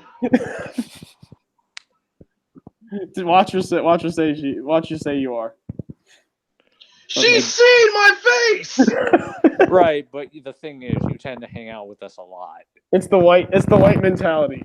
Yeah, Kenny's look sloppy half the time. No, like there's been moments where it's looked sloppy, but no, like there've been. I'll give Asia that one. Mandy's isn't sloppy. Mandy's hasn't botched hers yet. I've seen some that look like I've seen some where she can't even get her knee up all the way. Okay, what were we talking about? Because we just the Young Bucks match. The Young Bucks. Because I went on a tirade about the Young Bucks, but yeah. If I have to predict, I just have to go the safe route. The Young Bucks are gonna win. Yeah, sure. Because they're booking themselves, and I don't like. They're selfish. I'm sorry. They've always been selfish. This is the problem with having wrestlers as bookers. Do you want to know the ironic thing? What's that? And this does relate back to AEW. How is it that AEW has royally fucked themselves over with the wrestlers as bookers, but yet PWG does the same thing because that's how PWG got started, and yet they're doing fine? Wasn't it? Okay, it was who originally booked? Because Excalibur was there the whole time, right? Super Dragon. Super Dragon was the one. Super Dragon, yeah. Oh yeah, Super Dragon. I'm sorry. Yeah, Super Dragon. Because I think PWG really doesn't take itself as serious as AEW is trying to take itself. And they never wanted to compete. They were always like an underground promotion. Yeah, exactly. They never really. It's just that as an underground promotion, they got more recognition. As the internet kind of like evolved, like PWG just became a bigger deal. Mostly because all those guys that were in PWG became like WWE NXT stars. That's another reason. People were like, "Oh wait a minute, this Dana Bryan guy used to be Bryan Danielson. Let's see some of the stuff." Oh, you see the Ring of Honor stuff, and then you see the PWG stuff where he's doing the dance with Kenny Omega, and it's like, "What's this PWG stuff?" And then they check it out, and it's like, "Oh my god, this PWG shit's awesome." Which I think PWG, I think they definitely found themselves in that, like, they know what they are and that they're not trying to be global. That's why I love PWG. They know their identity. They know they are Spot Fest wrestling, and they do they do Spot Fest wrestling better than anyone else. I'm sorry. Like, they know for a fact they can't compete with like WWE or even Impact for that matter. So they're like, hey, we'll just be this little independent. We'll be this independent wrestling fed in Cali. We'll just do our thing over here. We're just here to give you great wrestling every 2 or 3 months and some funny, wacky shit. And they do, and everyone loves it.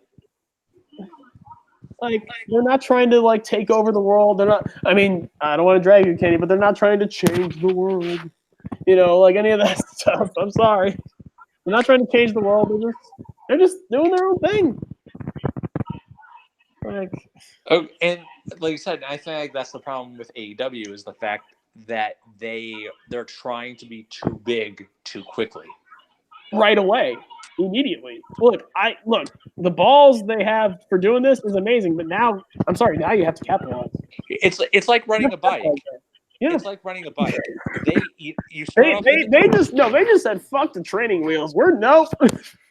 No, here's the thing. You start off on a tricycle, then you get a bicycle with training wheels, then you take the training wheels off. I didn't even start with the tricycle. I just went right to the training wheels. And then you get a motorcycle. They're like, fuck the tricycle. I started the fucking motorcycle. Let's start with a unicycle. No. AEW skipped the bicycle altogether, and they just went to a unit. They're like, okay, we can ride a unicycle. Here we go, and they immediately fall. That's AEW right now. Not to mention, it's not just a unicycle; it's a motorized unicycle. Oh. They're trying to be way too ambitious while trying to juggle. What were we talking about? The Young Bucks match. Oh yeah. Do you want to just go to yeah? So the Bucks are winning, unfortunately. Okay, so me and Brandon picked the Young Bucks. Jarvarus, you have the Young Bucks too, or do you got Lucha Bros? No, I'm gonna go on a limb and pick the Lucha Bros. You know what? I admire your hope, and if they do win, that's awesome. I want them. Oh no, it's not hope. It's not hope. I'm picking Lucha Bros solely on AAA fuckery. Yeah, I give you that. But yeah, so I mean, I'm surprised. It doesn't matter how much politics AEW will pull. No one can pull more politics than AAA. Yeah, you're not even wrong. Actually, you're not even wrong there. But I'm still picking I'm gonna still pick the Bucks. I'm gonna stay stubborn. But yeah. Yeah, still in the Bucks. Oh boy, Cody Rhodes versus Dustin Rhodes. If I was there at the show live, this is the match where I'd walk out and take a piss break.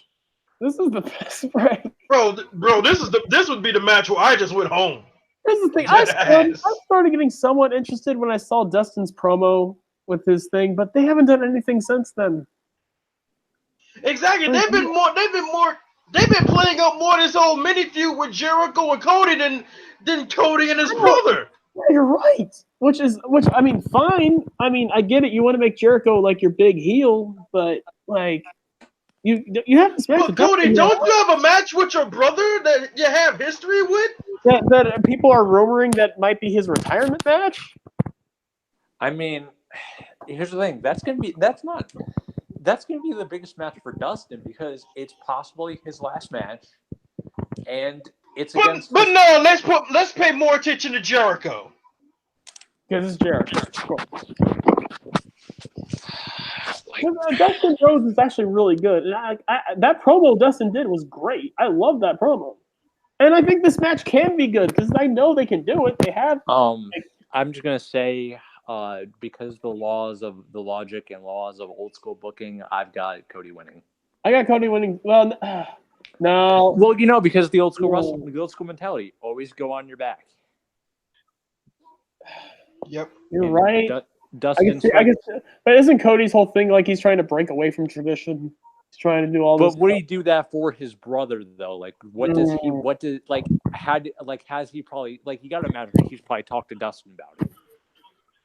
This is my bold prediction of the night. I'm saying Dustin's winning. Okay. I'm saying Dustin's winning.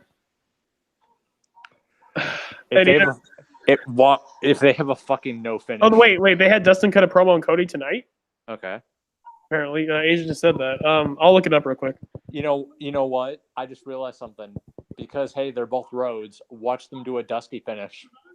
God damn it! God damn it. If they do. Hey, and that's not even me trying to make a joke. That's me being like, hey, their dad was the king of the Dusty finish. Dustin Rhodes says this is the most important thing in his 31-year career. I mean, whatever. I mean, look, I would say wrong, but he's building up a match, so whatever, fine. I thought the biggest thing in your career was being a BDSM golden paste when he did I thought it was Black Rain. In fact, I know it's Black Rain because I had a really bad joke, but I'm not big. Never mind. You better say you remember the Goldust ball gag. We all remember the ball gag. Oh well, yeah. I'd rather not. No, that's not Goldust. That's the artist formerly known as Goldust. Get it right, Brandon. God. But yeah, this match can be good if it's like a big brawl and shit, and they really get the story involved. This could be good, but I don't know. So I'll change my mind. I'm gonna go Cody. I'll go Cody. Like you said, because I think Dustin is the type of guy to go on his back, and even though Cody wants to break away from tradition, you got to imagine he talked to Dustin about this first. Yeah, true. So yeah, honestly, I'm going with the safe bets now. Like, unless if I have really good reasoning for it, like I can find a reason for Dustin winning, I can find a reason for Cody winning, but like the easy pick is Cody. Again, dusty finish. All I'm saying. And also, he's booking himself, so I mean, come on. Again, their dad was the king of the dusty finish. For better or worse. We probably will get one. Mercifully, we're at the main event: Kenny Omega versus Chris Jericho. I've heard a lot of people saying they think Jericho's going to win, which would be interesting. No, I'm picking Omega. I'm picking Omega too, but honestly, the fact that Jericho's never beaten Omega, I kind of want Jericho to win. Yeah, as a matter of fact, no, let me change that. I'm picking Jericho because he probably wants to look strong going into his match with Okada. Dude, you're right. Yeah, I'm picking Jericho. Yeah, you're right. I'm picking Jericho. I guess I'll pick Jericho. Because you're right. Jericho's never beat Omega, so he's due. Oh God, you're right. Yeah, dude. Yeah, Jericho. You can't have Jericho look like a complete scrub when he goes up against Okada in Dominion. But what if they're like, no, but New Japan doesn't matter. AEW is what matters. I'm sure that's what they told Pac. Pac and Dragon Gate looked at AEW like they lost their natural born mind. Because they did. I'm just going to say it. The more we talk about AEW, the more just irritated I get. Exactly. Asia Jericho's winning because he probably doesn't want to lose on his way to face Okada. Yeah. Jericho's winning. And also, I'm sure Kenny... I think Kenny would be smart enough to be like, okay, I know they're going to think I'm going to book myself to win every match, so I'm going to like lose the first couple, and then I'll go on my fucking reign of terror. Like, now, here's the thing, ladies and gentlemen. We're assuming the worst with AEW. We're assuming that they will book themselves. I wasn't assuming the worst at first, but all the bad news, all the bad stuff that's been coming out this week, I have justification for it. I'm sorry. Yeah, sure, yeah, it's fine. I want this show to be. I want AEW to be a huge success. I want AEW to really like give Vince McMahon like actual competition. But I'm just from what we've been getting. It's not. It's looking less than bright as we go. Hey, no one's gonna sit here and say you're not justified. You are completely justified. I mean, in a lot of ways, because I remember we talked about this with being cynical. You shouldn't be cynical about everything in wrestling, but in certain cases, and I think this is one of them, it pays to be cynical. Like, just a bit. See, I always want to be optimistic, but then like if someone like disappoints me 3 or 4 or 5 times, it's I'm gonna look like an idiot if I'm gonna be like, oh, but no, guys, they're really gonna improve.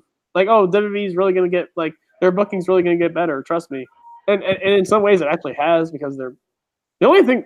Let's be real. The only thing with WWE that's been getting a lot better is they're putting the people on top that we want, like Becky, Cody, Seth, or not Cody, Kofi. Sorry, Becky, Kofi, Seth.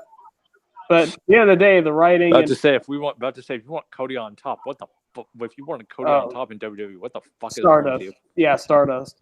But like the one true God, Stardust. Although to his credit, he did have a bitchin' theme song though. It was amazing. My favorite Cody Rhodes was always Dashing. Always, forever. Dashing is great. But yeah, like I mean, at this point, yeah, like from everything they've done, like I'm.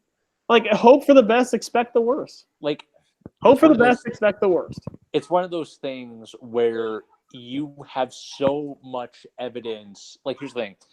It's almost like, Cliff, me, and Jarvarus are private investigators, and we want to believe said person didn't do a crime, but there's just a shit ton of evidence on the desk. Like we can't just ignore this. Like there are like 80 files of evidence on the desk to prove otherwise.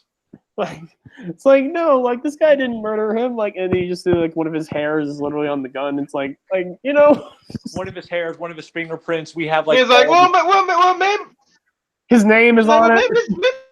Maybe it's a wig. Then the fingerprints come in. It's like. It's like, but those could be, maybe I'm wrong. Those could be anyone's fingerprints, and then the name is on the fucking like The name is registered. The gun is registered to this guy. The serial number's there. Like at this point, and you're just like, oh. like at this point, you're just trying to. At this point, us hoping for AEW to be good in a lot of ways being on borderline denial. Oh, thank you, Asia. She said we're doing really good. Thank you. We're trying. We're trying. We love you, Asia. We miss you here. We miss you here. Trust me. Jarvarus, just so it doesn't feel as awkward because Asia's not here, could you do a rant on white people for us? Stop. We need it. We need it. We haven't gotten our daily quota. It feels wrong. I mean, has there been anything? I mean, I was gonna say white people, or can we talk about just white men because these abortion laws are just fucking. Speaking of which, Kevin Nash, you're the MVP. Okay, yeah, something positive. Kevin Nash. Kevin Nash is awesome.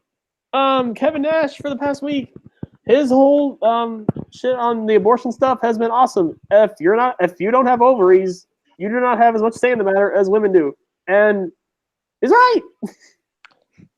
And I love how a bunch of white men came into his comments, and basically Nash's response is, "Oh look, a male who doesn't have a right to this opinion. Go away." Exactly. Like he hasn't really engaged them at all. He's just like, "Hey, you don't have ovaries. Get the fuck out. Get out of my mention." Exactly. Like every time someone came at him for what he says, like, do you have ovaries? No, you don't. You don't matter. And in hindsight, okay. I saw someone literally make this analogy. Well, why would you say that? That'd be like saying, "Oh, if you've never cooked a 5-star meal, you have no right to judge." Like, no, this is different. This is not, and that's on the basis of entertainment. This is on the basis of a woman's body. If you're not a woman, you don't know what they go through. And here's exactly. Last time I checked, men do not go through childbirth. And here's the thing, we can harp on Kevin Nash all we want as a wrestler, whether he was good in the ring, whether he was bad in the ring, whether his title reign hurt WWE, whether he hurt WCW, but for this, can't take 2 steps without tearing the quad. Right, but for this, he's the GOAT, 100%. He tore his He's quad. not wrong. He tore his quad for our sins this week. We love you, Kevin. He wasn't wrong. Like if you don't have ovaries, then don't try to have an opinion on this situation. Wait, what quote? Wait, what quote? Wait, Jarvarus, what quote is she talking about? I'm not reading it. What is it? Did Asia post? See it. Did Asia post something? Yeah, she posted something in chat. For some reason, Cliff doesn't want to read it. Oh, let me look. Okay, let me go in chat. Dude, where is it? I don't even see. In our chat? I don't see anywhere. Oh, I'm in top chat. Okay, that's why. I see. Okay. Man, you white people need to go suck a fat dry pussy because y'all short dick doesn't control my vagina.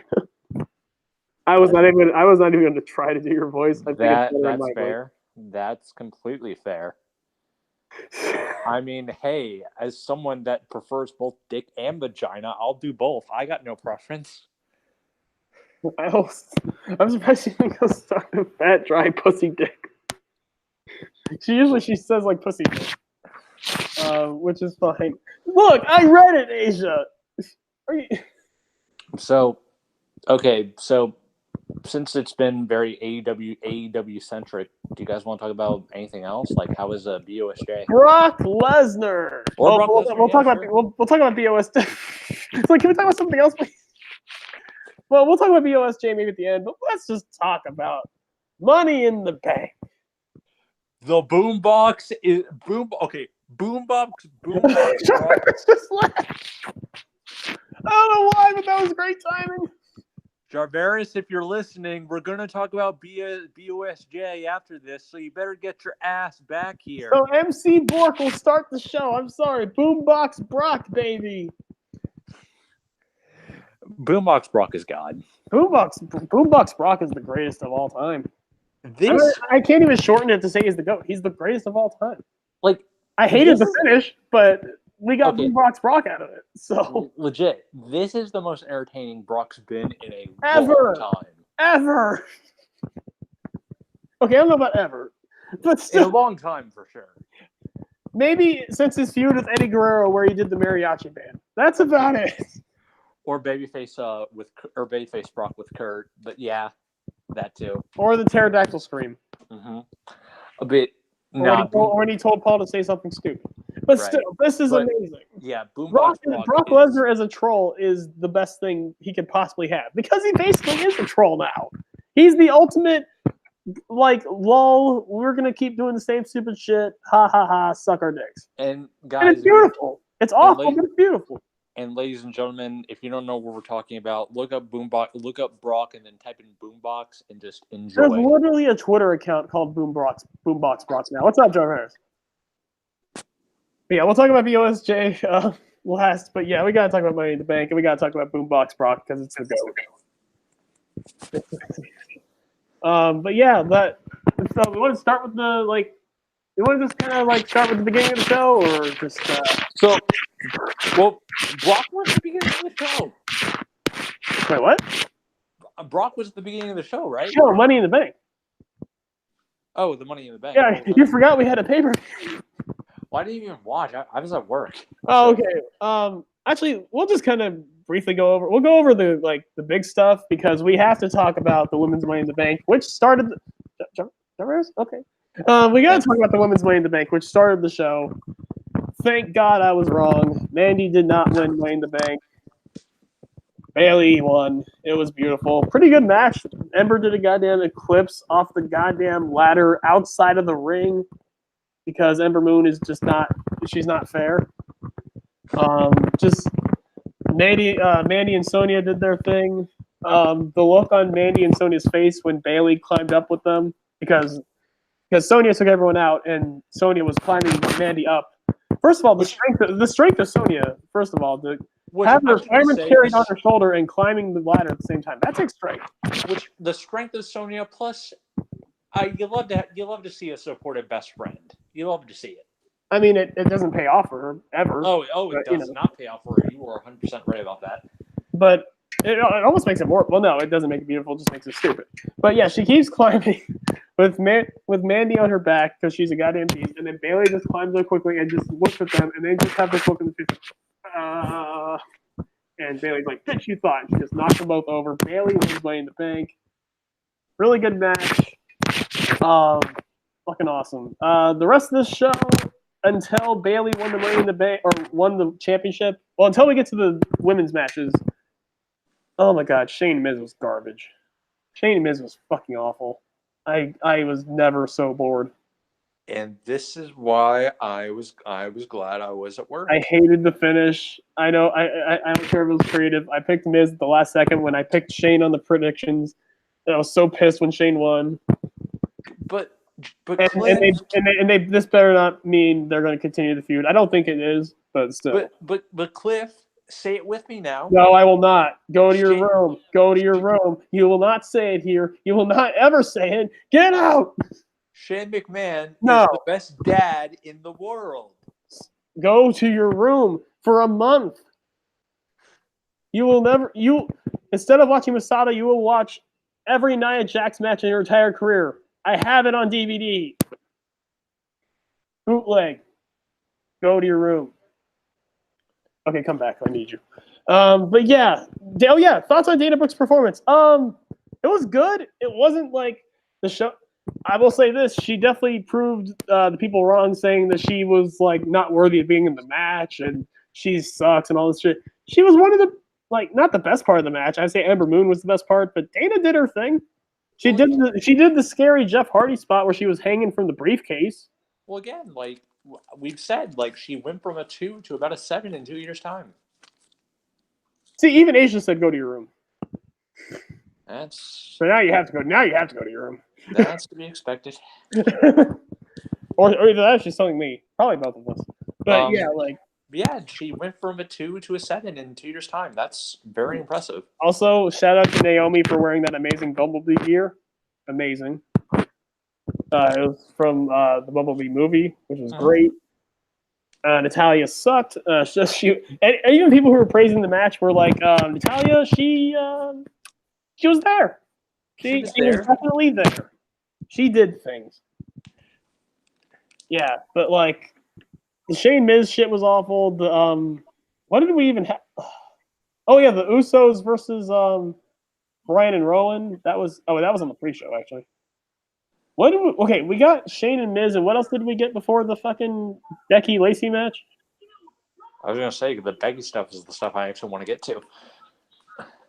Yeah, maybe I'm. Yeah, of course, Asia. We have to bring up. There was a certain tag team that was not on the show. They kind of hold the women's tag team championship. Do we even need to mention them? We do. Yeah, at this point, like Asia, this is just a given. This is just a given. I mean, I get it. Like that's your gimmick. Your gimmick is you like drag the iconic. But this is gonna get old because they're never gonna be on any show now. I mean, unless you're gonna start watching main event. I think Joe versus Ray was after Miz Shane. Oh, I forgot about it because the finish. Joe versus Ray. The match while it was going was good. Joe started bleeding really quickly into the match, like really bleeding profusely, and we all predicted Ray was gonna win, but we were just shocked at how quickly it was, and then we just saw how much Joe was bleeding, and we're like, oh yeah, that's what it is. Was it? But I mean, I have to make this comparison. Was it Undertaker? Was Undertaker Brock bad? Was it Eddie Guerrero JBL bad, or was it? Oh no, it was not as bad as any of those. Okay. I would say it was as bad for Joe as it was when he got busted open in this match with Finn. Yeah, where they had to Yeah. Okay. And I guess and plus it didn't help that the referees were just we gotta talk about the referees. Okay, so this and Brandon, the theme of this show was the referees were ungodly horrible. They fucked up, I think, 4 matches on this show. They bungled up in the Miz match because remember, Miz had skull crushing finale on Shane. Shane puts his foot on the rope. Oh my God! Stop the count. Shane put his hand on the rope in a steel cage match, and the ref called a rope break. And Michael Cole called it out. I was like, "There's no rope breaks in a cage match." What's up, Jackie? Even Michael Cole called him out. The referees on this show. Okay, obviously you didn't watch Money in the Bank, Jackie, right? Why would I? I know. Well, because Bailey won the women's championship. But I mean, have you been listening? I have Twitter. Have you been listening to the podcast any while you were out? No, but I know the general shtick of what's going on with WWE. I have a Twitter. Okay. Well, yeah, exactly. But the theme of the show were the referees were the most incompetent fuckers on the planet. I'm going to tell you about every finish that they've messed up. So first, I didn't even remember this, but the Shane Miz match. Miz hits skull crushing finale. Shane was out, but he puts his hand on the rope, and it's a rope break. There are no rope breaks in a steel cage match. Even Michael Cole called him out. Then we get to the Becky versus Lacey match, where Becky is pinned in a. No, don't forget Joe Ray. Joe versus Ray. Joe Ray. Yeah, Joe Ray. Because Joe had his shoulder up. No, Ray had him pinned, and Joe's shoulder up. Not only was it up, it was up the entire time. It wasn't like the Ronda situation where it was like maybe 1 second it was not on the mat. No, Joe's right shoulder never even hit the fucking floor, and the ref counted. No, it was on the floor for the 1 count. Then Joe picks it up to try and grab Ray to reverse the pin. That entire time, the ref kept counting. I could have sworn it wasn't even on the mat for that, but it was on the mat for a 1 count. Like in between the 2 and 3 count, Joe was practically almost on his side, and they still counted it. That's how bad it was. Then we get to the Becky Lacey thing, where I think one of Becky's shoulders were up, but they were both down for at least 1 or 2 seconds. He was checking the whole time. He just didn't count. And then Becky countered into the disarmor. And then we later get to Becky Charlotte. Becky literally. Honestly, Becky Charlotte was the worst one. That was the worst one because he counted to 3 when Becky had Charlotte cradled. And for fuck's sakes, the match keeps going. And Charlotte hits a big boot. 1, 2, 3, Charlotte's champion. I'm like, oh my God, Becky just won. And then all of a sudden, I see a big boot. And I'm like, wait, what's going on? Is this after the match? And then I see the ref counting. I'm like, wait, what? Charlotte exactly, because while we were live reacting, when Lacey punched Becky, I told you I'm gonna laugh my ass off if Becky somehow wins this on Charlotte. Becky rolls her up, 1, 2, 3. I get ready to laugh, but then I see Charlotte hop right back up and hit her with the boot. I was like, wait a minute, that was a 3 count. Yeah, because while you're laughing, I'm like, wait a minute, Jarvarus, wait, what's going on? So did the ref accidentally do a fast count? No, he accidentally counted to 3. No, he accidentally counted to 3. No, because Charlotte never kicked out. I think this might be on Charlotte. I might watch this back. I think this is on Charlotte because she doesn't. I'm pretty sure Charlotte kicked out. Ref just counted 3 anyway. Where's Botchamania when because right before the camera went off Charlotte, I saw Charlotte's body jolt out of the small package. Oh, it was horrible. But yeah, so going back a little bit, Joe versus Ray was good for about the 1 minute that it lasted, and then we got the fucked up finish. Joe looked pissed.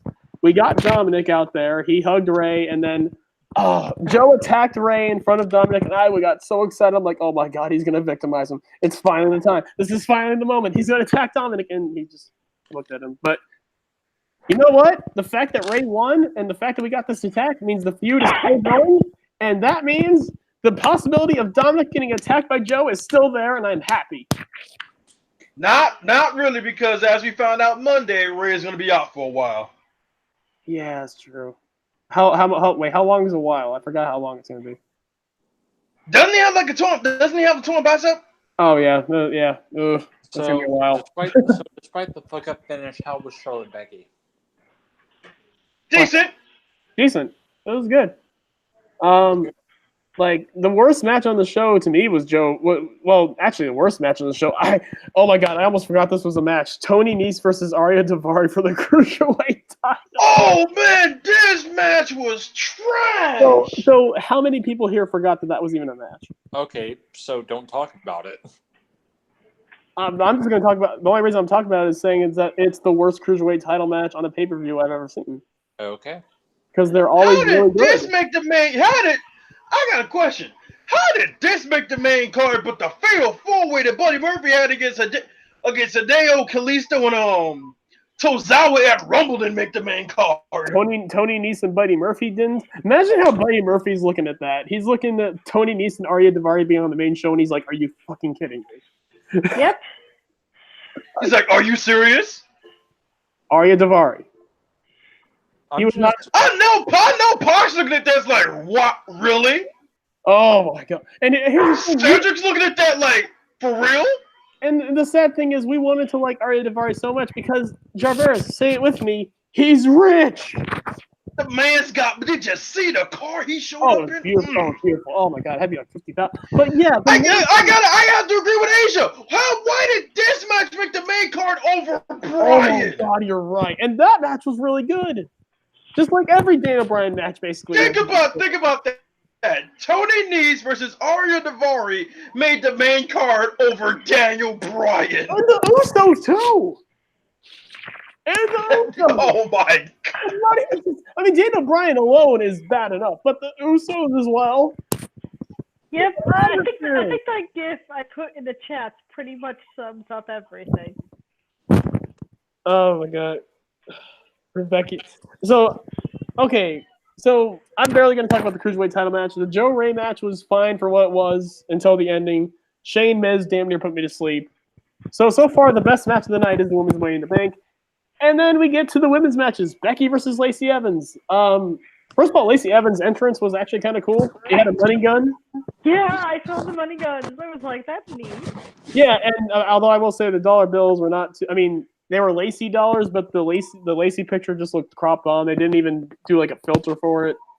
Come on, WWE. If you're gonna make knockoff Okada dollars for a woman, make it JBL, good. the Okada dollars and even the JBL dollars looked better. Even the JBL dollars. But yeah, I think JBL is actually rich.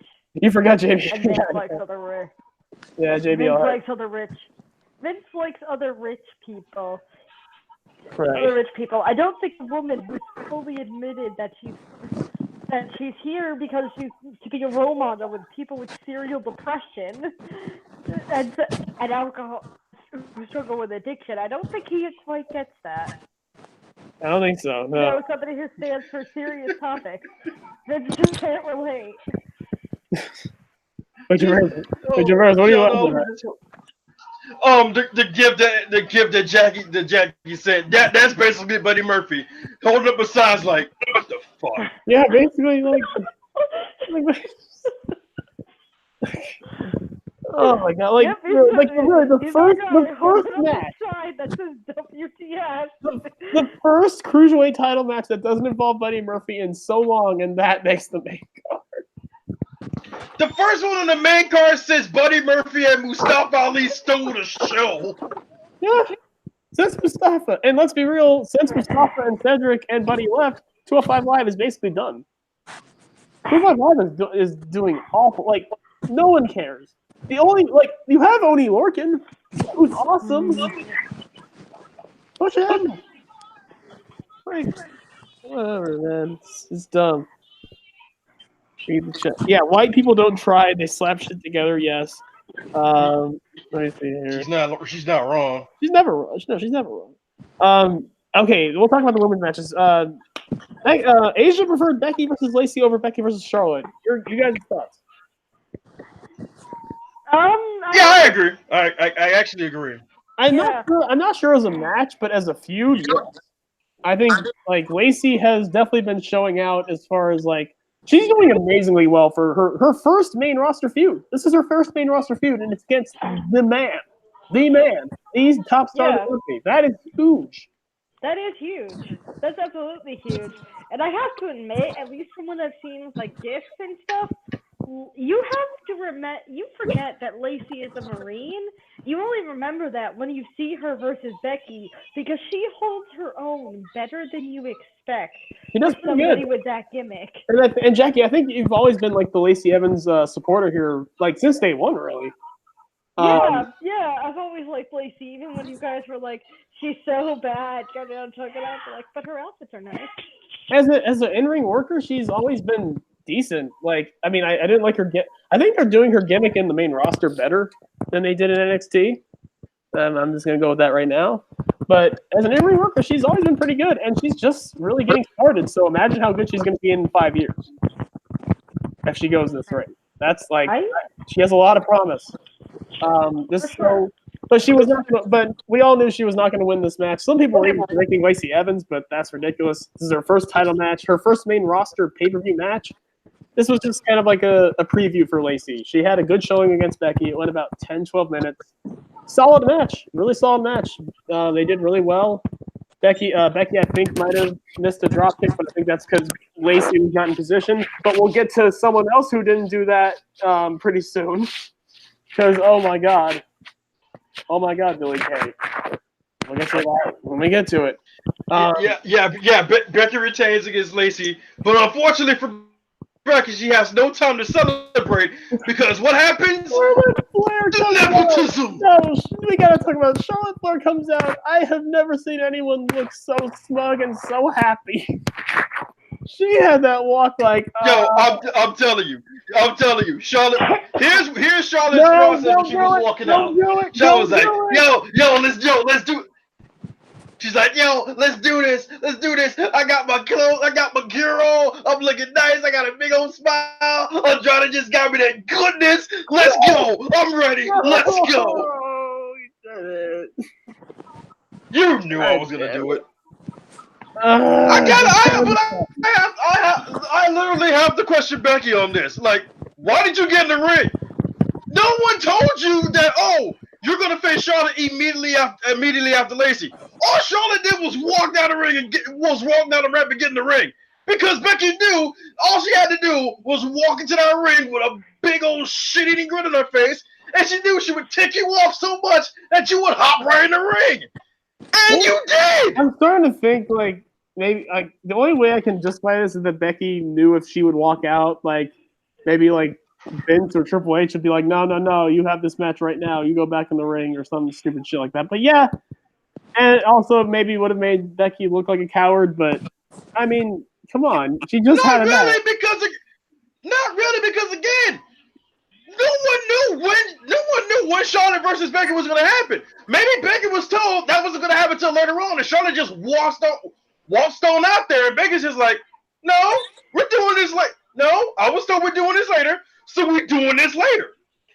Get out the ring, go find your little boyfriend and do whatever you was doing, and wait till later on, and I'll give you these hands. Yeah, Asia just said what I was saying, just way more up front. Becky didn't want to be a pussy. Becky just looked at Charlotte coming out and she was like, this bitch. Or maybe Becky realized that, oh wait, I've beaten this woman on one leg and one arm. I can beat her again. And to be fair, she did. Yeah, she did. She like did. I said, she just looked at Charlotte coming out and she's like, this bitch, again. Yeah, How many times do we have to teach you this lesson, old man? Exactly. Like, I think Becky just knew, like, you know what, I'm going to go in the ring. I'm going to beat her now because, let's be real, Charlotte has been Becky's bitch. Becky probably thought... Yeah, but unfortunately, Becky forgot about something. Another salty-ass blonde was arisen in the vicinity. Yeah. Yeah, because Lacey never... Lacey was like, oh, I'm upset because I lost, so I'm going to cost you one of these titles. Apparently they implied earlier that Becky Charlotte was happening after Becky Lacey. Did they imply that on commentary? Really? I guess. I didn't hear it. Charlotte coming out and was like, oh, hell no. And yeah, Charlotte still has never beaten Becky clean because not only did Becky wrestle a match before the match with Charlotte, but she also still needed Lacey's help. So even then, Charlotte still has not beaten Becky clean once. Once. Like I agree with Jackie. Like Lacey's holding her arm, she hears Charlotte's music and she's like, oh my, I just had a brilliant idea. Oh, darling. Let me just hide out here for a second. Oh, darling, I had a brilliant idea. I'm just going to say it. I think the first loss Becky's going to take clean. I think the first loss Becky's going to take clean. I actually think it's going to be Shayna. If they call her up, which they should. Which I think they will, because I think Io's winning on June on the 1st of June, but that's just my take. Yeah, for TakeOver Bridgeport. Mm-hmm. I can't wait to hear what Asia says in chat about that. Take over Connecticut. Take over Connecticut. Because I think Io becoming NXT women in my home state. Say what? But yeah, because I think because Io's going to take it off Shayna. Shayna's going to come up to Raw because I think that brand will just fit her more, and she'll be the first one to beat Becky clean. So all the Asia said was Shayna's winning in 2 weeks. Shayna's on her course. She's dropping it. I mean, she's been on her course, but I mean Triple H that. Here's the thing: when the Shayna stand tells you, what if it's not Triple H? What if it's not Triple H booking it? It's been Shawn that's booking that. Of course. And Triple H is like, Shawn, what are you doing? It's like, well, we need a heel for the. Like, no, I've been had plans to call her up. Again, what are you doing? Again, Triple H is the head of it. That's still on him. He shouldn't have put Shawn in that position. You really think he could tell Shawn what to do? Yeah, he always, especially now that Shawn has been saved by Jesus. He always has been carrying Shawn's bag. Let's be real. I just think, hey, when the Shayna stand tells you that Shayna's going to get called up, I think you should probably take some stock in that. Yeah, I'm with Brandon. But you said that before and you were wrong. Yeah, to be wrong again, but I think this is especially a time because there is no more Ronda Rousey. The 4 Horsewomen feud is over because you don't have 4 anymore. And that's the big thing is that Shayna really is. I mean, minus Marina and Jessamine, it's really just been the Shayna show. And so I think you take that and you run with it. Okay, I'll read the chat. Okay, so it's basically saying what match is going to happen to take over Toronto for the women. Think about it. Shayna wins here and Io wins at Toronto. Simple. Simple. Io wins here, then faces Bianca and faces either Bianca or Mia in Toronto. Is there no Or both. Brooklyn That's this the year? hopeful. That's the Because they hopeful. did Mania in New York. Or Since SummerSlam is going to be in Toronto this year.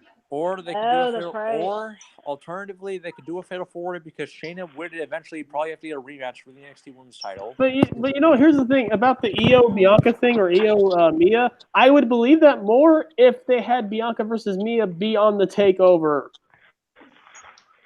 But they're not because Shit, Triple H you're is right. dumb. I want it. I want it. No, Asia just said save Bianca versus Io for Mania. You pussy fuck. But no, She ain't talking to me. She talking to you. I didn't. Well, that was your idea. She talking to you. That was your idea. That was your idea. She's talking to you. But she talking to you. She's talking to you. She ain't talking to me. So even your ideas, I'm still the pussy fuck. Okay. But yeah, Cliff. Exactly. You're the scapegoat. I'm just saying. I think Shayna should be the one to beat Becky clean because I was telling you. I think the whole thing with Becky's story and Becky's character is no one can do the things that I can do in the ring and be as intense as I am in the ring on the mic. And so Shayna is that, and then some. I mean, I think Becky's thing is that no one in this company has what I have to carry this division. I'm basically the only one keeping things relevant here. I'm still collecting my debts. The story you have with Becky Shayna is that basically it's avenging Ronda's loss. That too. Like, you have that as well. Are you sure Shayna would even give a shit about Ronda?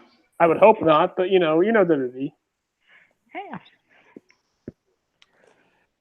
And they probably want like with Shayna's character, she barely cares about Marina and Jessamine.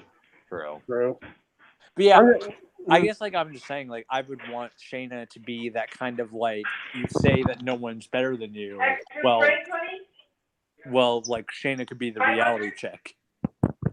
Yeah, I mean she would be the perfect. I mean I want it to be Naomi. I want Becky versus Naomi, but in fact, do Becky and Naomi Eventually, they have to call Shayna up. I know, but that's the thing, though. Becky to me, at this point, cannot be a heel. You need that heel. No, but Shayna is that heel. It can be a face versus face. I mean, we've fucking seen that before. The problem is, it doesn't work as a traditional. It can work, but it's very difficult to do so. It is.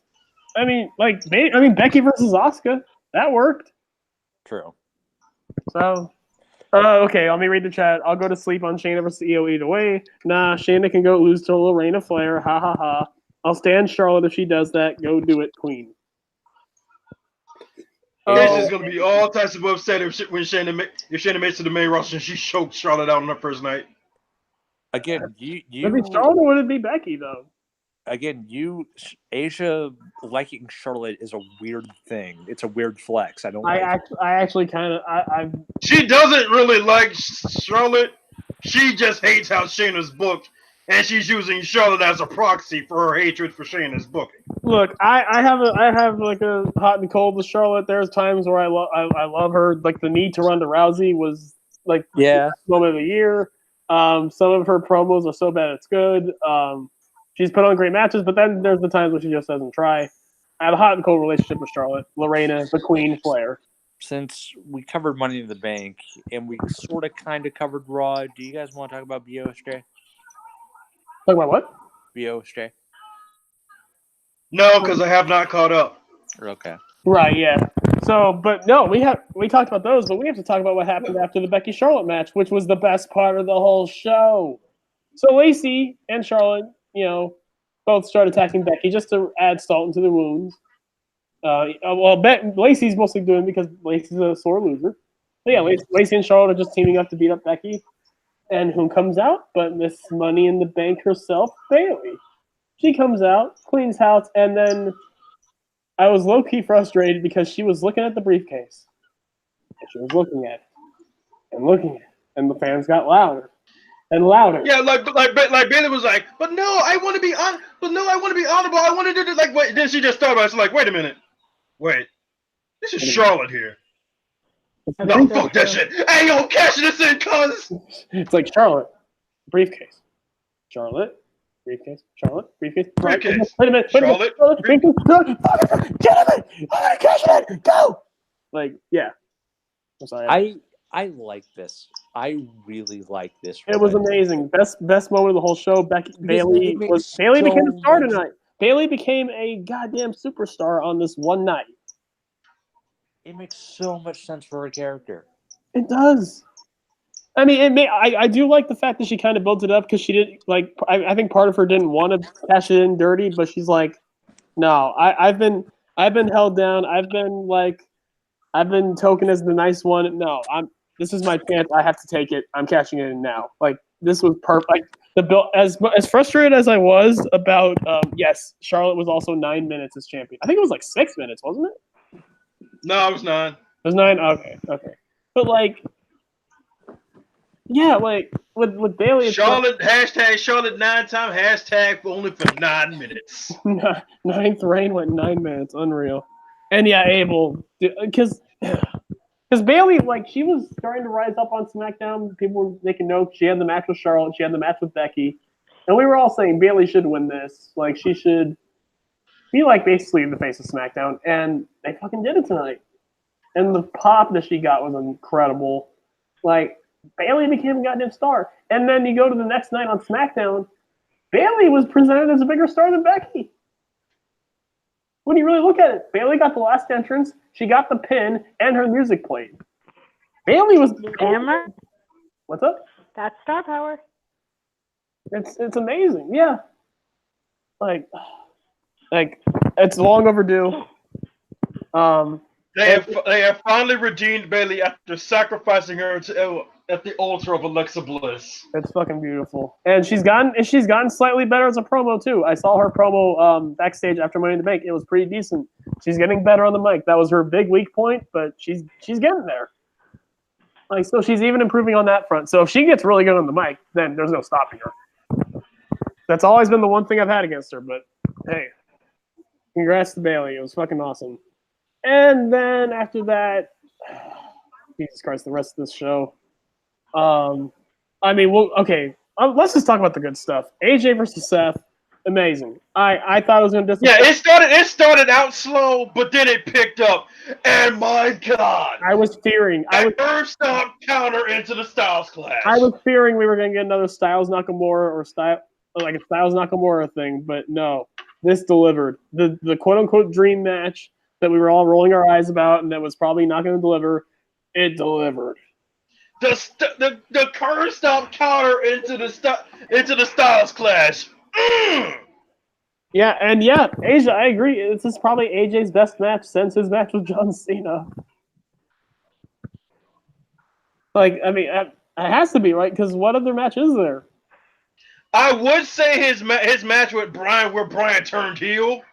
But that was mainly because AJ still refuses to wear a cup. That was mostly because of the finish. Like, the match, but it was still a TV match. It was a great TV match, but this was everything we could have asked for and more. Like, this was SmackDown. What's up? SmackDown or Raw? You talking about SmackDown or are you talking about Raw? Talk about AJ. We're still on Money in the Bank, man. Calm down. We're gonna get to Raw. Just chill. Just be patient. I was just asking. Right, yeah.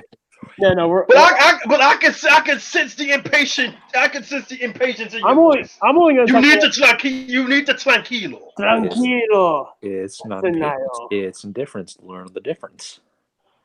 Tranquilo. Tranquilo. La sombra. Once again, it's not impatience. It's indifference. Tranquilo.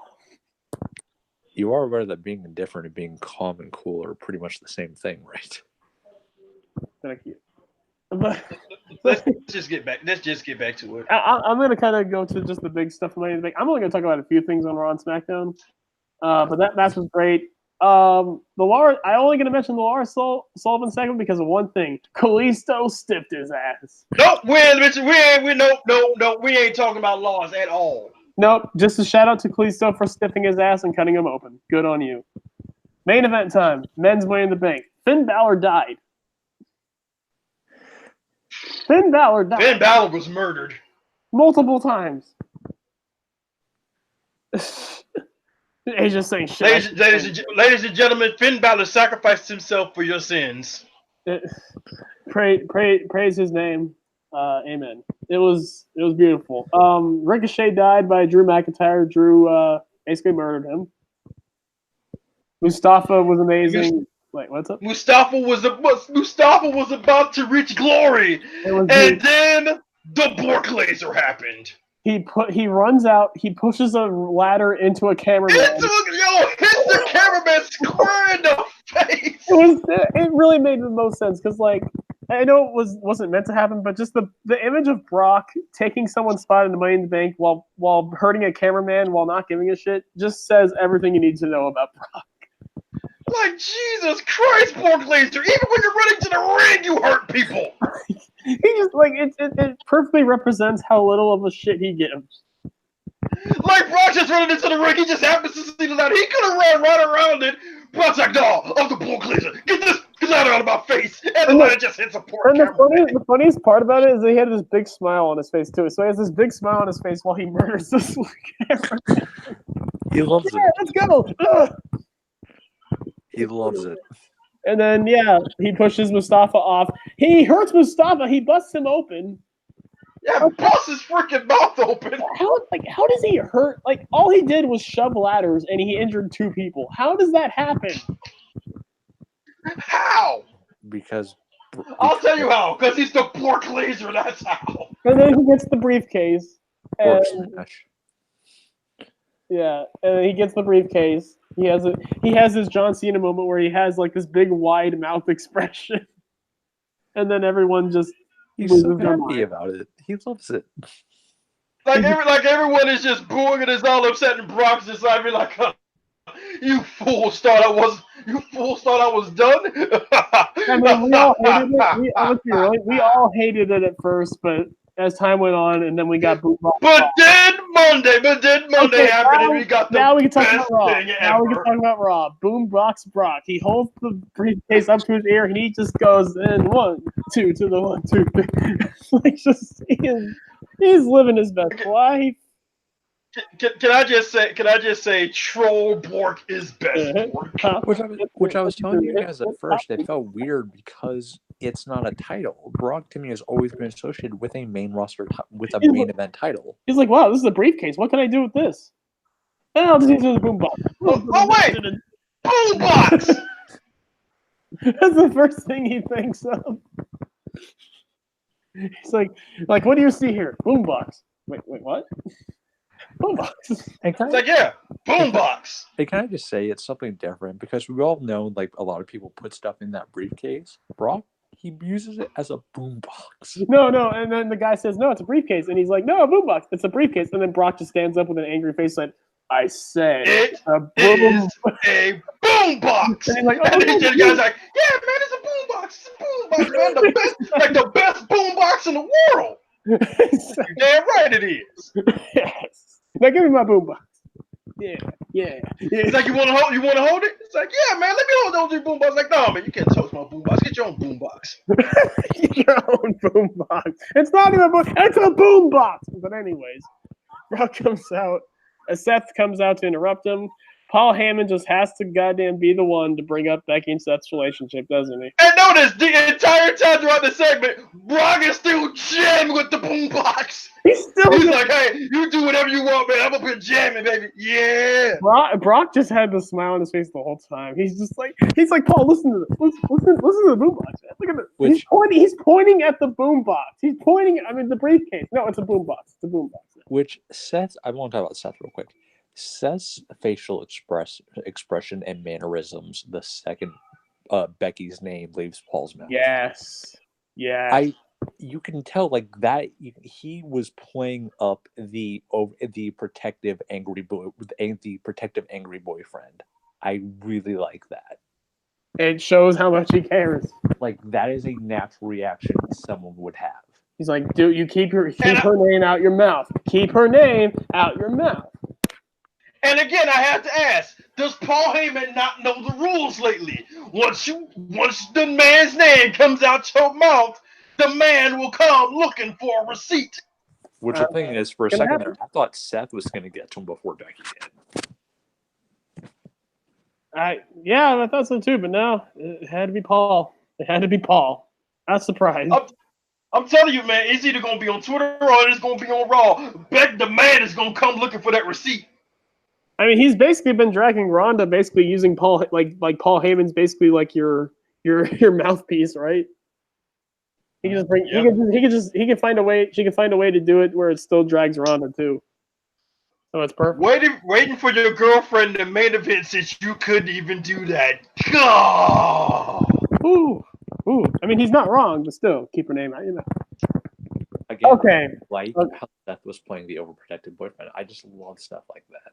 Like his. It's great. And the thing is, like, he doesn't have to, because Becky could have easily have come out and just whipped up to Paul and was like, "Excuse me, I'm sorry, I was backstage getting ready for my match, and I could have sworn I heard a fat walrus mention the man's name."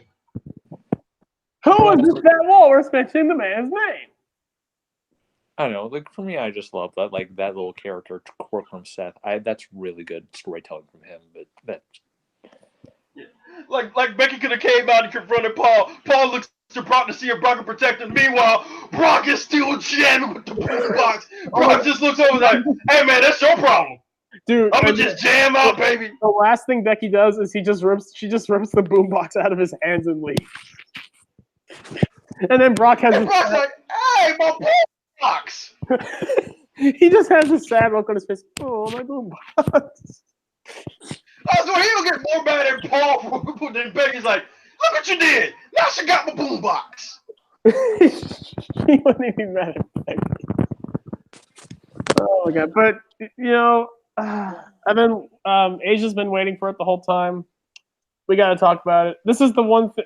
The saddest part. I'm gonna let y'all get into that. I'm gonna let y'all get into it. The saddest part about Asia not being on this podcast is that she would have a field day, because we had a tag team match tonight.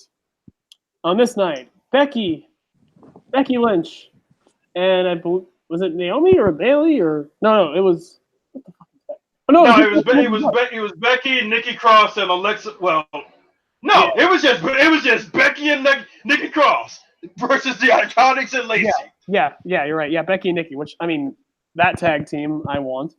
But yeah, it was going fine as an Iconics match can possibly go, since Billie Kay cannot sell or fall or do anything. She literally falls like a tube man and or a spilled case of milk. I literally did a whole thread on Billie Kay selling, and it's just that is an insult to spoiled milk. Which, Jackie, we're sorry we know you like the Iconics. We apologize. Like the SpongeBob episode where Patrick goes, "The inner workings of my mind are an enigma," and it shows the milk falling. That's Billie selling. Yes. That's her selling. Okay, I'm here to do Asia proud, so here we go. So we get this tag match. It's going fine as an Iconics match can possibly go, and you know the spot where Becky Lynch goes on the top rope, does her Daniel Bryan-esque, Dynamite Kid-esque missile dropkick where she lands on her back. Which is a great there's just one problem. Oh, Billie Kay's a little bit too far. So Becky's like, "Hey, Billie, come closer." Unfortunately, Billie doesn't hear her, so she has to speak up. "Billie, come closer." Billie still doesn't hear her. So the ref taps her on her shoulders like, "Hey, dumbass, you gotta get closer." Like, here's the thing. Billie's in the middle of the ring. She's doing her stupid, like, wacky, like, I'm dizzy selling, because that's all she knows how to do is sell like she's dizzy. And then Becky's just like, "Come closer." And just like, look, Becky Lynch, her athleticism is not the best. She has like a 2-inch vertical. Like, you should know to come a little bit closer when you're wrestling Becky Lynch. She's not Ricochet. But no, Billie's just standing there like an idiot. Just, what is she talking about? And Becky's not just being quiet. She is loudly yelling, like, Like, come closer. And everyone wants to blame Becky for this. You idiots. She wouldn't have to yell if Billie Kay had a set of ears. How did this woman not hear her? It took the ref tapping her on the shoulder and telling her, dude, go closer. Which, honestly, the referee should have been doing that, not Becky. Let's be real. Like, at that point, the referee... Like, honestly, if I was a ref, I would have been a real asshole about it. I just would have pushed her. Just push her in the spot. And this is why you'd be a better wrestler than a referee. Like, imagine if I did that and then they get mad at me. It's like, what'd you push me for? I was like, stupid, you're worried in position, so I put you in position. You're like, you're stupid. Welcome. You're welcome. You're like, yeah, you're welcome for having me do your job for you. You're like, take the. Now that'd be $50. Just shove her. Just like, take that fucking bump. And then no, watch her shove her, and then Billie gets too close, and then she go like, or she just falls. Yeah, I'm just looking at her like, oh, you are so hopeless. Like, I mean, okay, and then we get to the actual dropkick herself. So Billie Kay, after Becky telling her twice to come closer, this is a loud Irish woman yelling at her to come closer. I could hear her from the fucking TV. Like you know that thing on Botchamania, John Cena talks too much, where he does that spot calling stuff. Yeah, I think Matthew's doing the Becky talks too much. But first of all, the WrestleMania mics were so loud you could hear everyone breathing, including Becky. And then this, but that's on Billie Kay. I'm sorry, that's on Billie. What else are you supposed to do when you're Becky Lynch? And this stupid woman is not getting. I mean, I'm okay. She's not stupid, but I'm just saying, like, this woman is not doing her spot, and she's far away from her. What do you expect her to do? Whisper? She's going to whisper? No, she's yell. Come closer. Like I said. See, that's why the referee should have made an executive decision and pushed her into position. And Asia, yeah, you say these two suck in the ring. Yeah, Peyton Royce is not the best, but Billie Kay is on another level. Guys, Billie Kay might just be, since Lana is barely wrestling. I'm not even going to count Lana. She's barely even wrestling at this point. Outside of maybe Mandy Rose, and even that's questionable, Billie Kay might be the worst wrestler in a major promotion right now. I'm dead serious. This woman, I swear she used to be decent. There was a time where I saw skill in her. But every night. You know what it every was? Night, you know what it was? NXT was booking her. She is just doing nothing. She does a big boot. She does like a couple tag moves, some bad punches and bad kicks, and then her selling. Her selling is like if JBL got shot with a tranquilizer gun. Which actually happened. And he was flopping around like he was drunk. Billie Kay sells like she's drunk. This woman, this dropkick happens. And like usually you take a flat back bump. She just like melted. She like melted into the mat. Like she just like like what? What are you doing? You've been doing this for 10 years. 10 years. Over that. A flat back bump. A flat back bump. And this is after you fucked up the spot. You need to at least make up for it by taking a good bump. She doesn't even do that. She just falls over like she just took too many goddamn shots of Jaeger. It's horrible. What is... God damn it. And they're the tag team champions. Look, they have some sort of character. They have some. I get it with the Iconics. Peyton Royce is actually decent in the ring. Billie Kay, I swear to God, he used to be decent in the ring. I don't know what happened now, but this is where our tag team champions are. To give credit to, not on the pay-per-view. Secondly, they're a joke, and they're the worst part of the show because Billie Kay can't sell or do her spots right.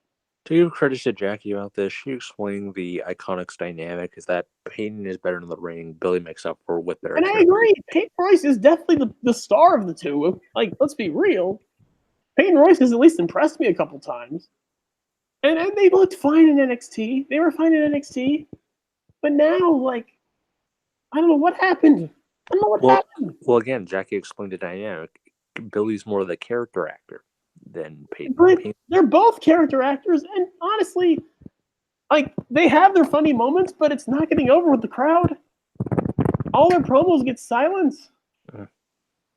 True. Like, because I didn't want to think that about the Iconics because I found them funny, I found them charming, but they're not getting the reactions. Same thing with Drew. I love Drew, but like his promos have not been getting the reactions, and it's like, if it ain't working, something's wrong.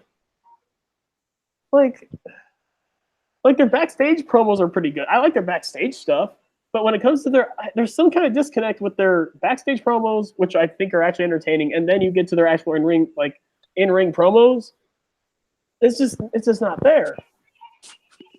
Like, and I'm not even going to attack that because that I at least get why people like the Iconics in that sense, but there's no way you can defend Billy Kay in the ring. There's no way. There's no way.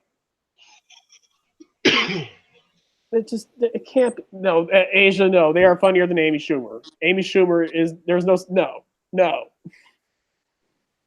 That is way too low of standards. Amy Schumer is the lowest form of comedy. She's the lowest form of human. And I think is what you mean. Well, no. And the thing, she had a kid recently too. No, because Tommy Lahren is a thing, but let's not talk about her. Okay. Well, she actually made a good point one fucking week, which I was shocked that she did. Well, Right. Well, congratulations for her. What, did she want a trophy? Did she want a cookie? I don't give cookies. I give trophies. Does she want a cookie-shaped trophy? By trophy, I mean these. Never mind. No, you want no. You're not way too valuable for Tommy Lahren. Come on. I said never mind. Okay, so Cliff, the Iconics are garbage. Okay, anything else? Spot sucked. I had to do Ace justice because this is, and people were blaming Becky for this. No, here's the thing. Yes, like people Becky are just finding reasons to just shit on Becky at this point. Okay, here's the thing. Becky did spot call really loudly, but she had to. She had to. That's what I'm saying. Again, she's that far away from her. Is she supposed to whisper? Is she supposed to whisper? And here's the thing. Becky herself knows she's not that athletic enough to hit that drop. Exactly. And at this point, everyone should. That's why she told. That's why she was telling Billy, "Come closer. I'm not going to be able to reach you." She ain't gonna do a goddamn shooting star press. That ain't gonna happen. Not gonna do 630. I'm impressed whenever she even jumps. Like then she has the athletic ability of a snail, but as far as everything else goes, she's amazing. That's just her one weak point. But Billy Kay, I guess, doesn't know this. You just watch any Becky Lynch match. They're always in the corner of the ring. I'm in the middle, but whatever. Maybe we can just assume that Billy Kay was watching Daniel Bryan and Dynamite Kid matches where Dynamite Kid would go all the way to the middle of the ring. Maybe we should just assume that. I don't know. But whatever. Oh, but we got to talk about one more thing before we... Actually, we'll talk about a couple more things, then we got to end it here. But the 24/7 title. The best thing. The design is I actually garbage. like it. I don't like the design, but I like the concept. It's an ugly ass belt, but it's the best thing. But honestly, the fact that it's ugly Dude, kind of works. It's Jeff Hardy TNA title ugly. But you know what? Since it's the jobber title, I can actually kind of excuse it. It's not supposed to be like this title's a joke. It's not supposed to be like prestigious. So why not make it look like a piece of shit? Oh, also, I love how R-Truth has kept calling it the European 24/7. Yes, R-Truth thinks this is the European title, and he is defending, and it's under 24/7 rule. He says. Okay, so the first champion, I believe. Oh god, who was the first? Wasn't it Titus? It was Titus, then Bobby Roode, then Truth pinned him, I think. Oh my god, and and Jarvarus, we talked about this. You know what the sad thing about this is, right? The lineage of this 24/7 title already? It has more black champions than the WWE title. In one night. In one night. But again, honestly, I want R-Truth to hold it for a long time. I want him to hold it for 2 or 3 months. He is the perfect champ. R-Truth is incredible. Or since it's technically a jobber title, he could hold it for a year and no one would. I want Truth to be the longest reigning champion in the company. I don't think anyone. I don't think anyone would really complain. And that's the thing. Like, also, you want to have a long-term champion because while the 24/7 rule with the title changing hands all the time is going to be fun, why are there two Jarvaruses? Did he figure out cloning? Jarvarus, you mutated. There's two Jarvaruses in here now. Did I have a clone. About to say, you figured out cloning. Good job. You have that much money? You bought a clone? No. Yes. Oh, they're cloners left. Oh, okay. But yeah. See, look what you did. You didn't accept him, and now he killed himself. Congratulations. I'm sorry. Rest in peace, Jarvarus Clone 1. I'm sorry. I'm sorry for that. See, black folks can't have nothing. But yeah. Asia's just like, bitch, why? but yeah, the 24/7 thing with like the championship changing hands eventually is gonna get old. So let's keep a long-term champion now, and then we can do all the. Stop it, Asia! I'm not killing black men. And shut up. And I think. Sorry. And I think really the best champion for that is arguably the most joked about wrestler in WWE, which is R-Truth. He has been the most valuable player in the mid card and the undercard for years now. He's the most entertaining thing. He's the staple. I mean, this proves that not everybody. I want R-Truth to get the WWE title once before he retires because he does deserve it, but. Mm-hmm. Not everyone needs to be in the main event scene to be relevant and to be a legend. You know? R-Truth is proving that. And honestly, he's been the best part of he's been one of the best parts of the whole product. He might not get a lot of screen time most nights on Raw and SmackDown, but when he does, he owns it.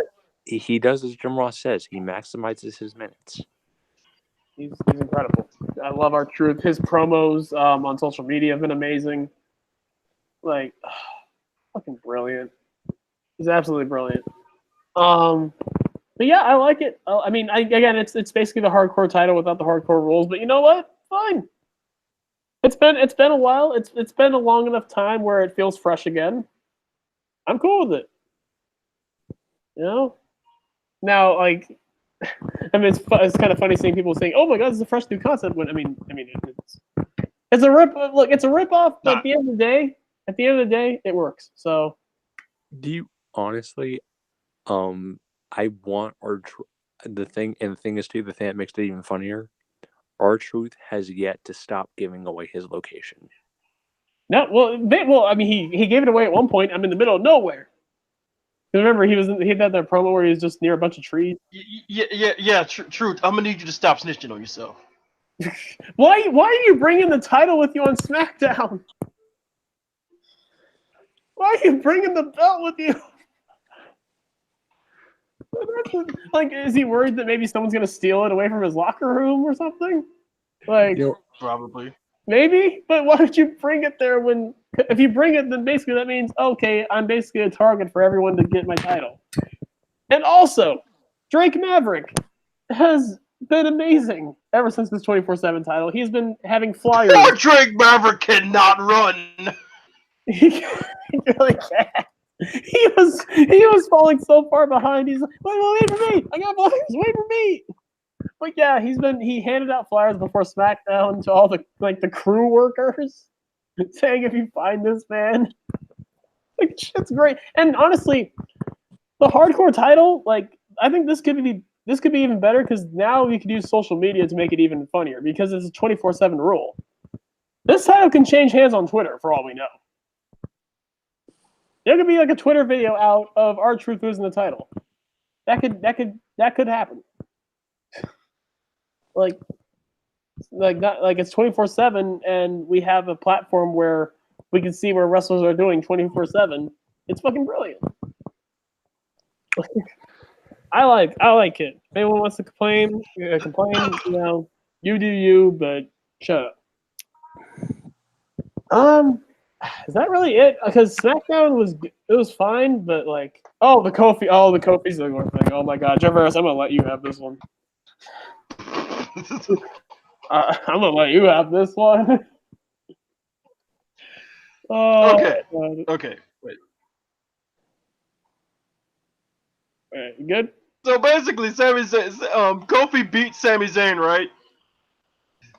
Paul Heyman comes out and he's got the boombox, but there's no pork laser.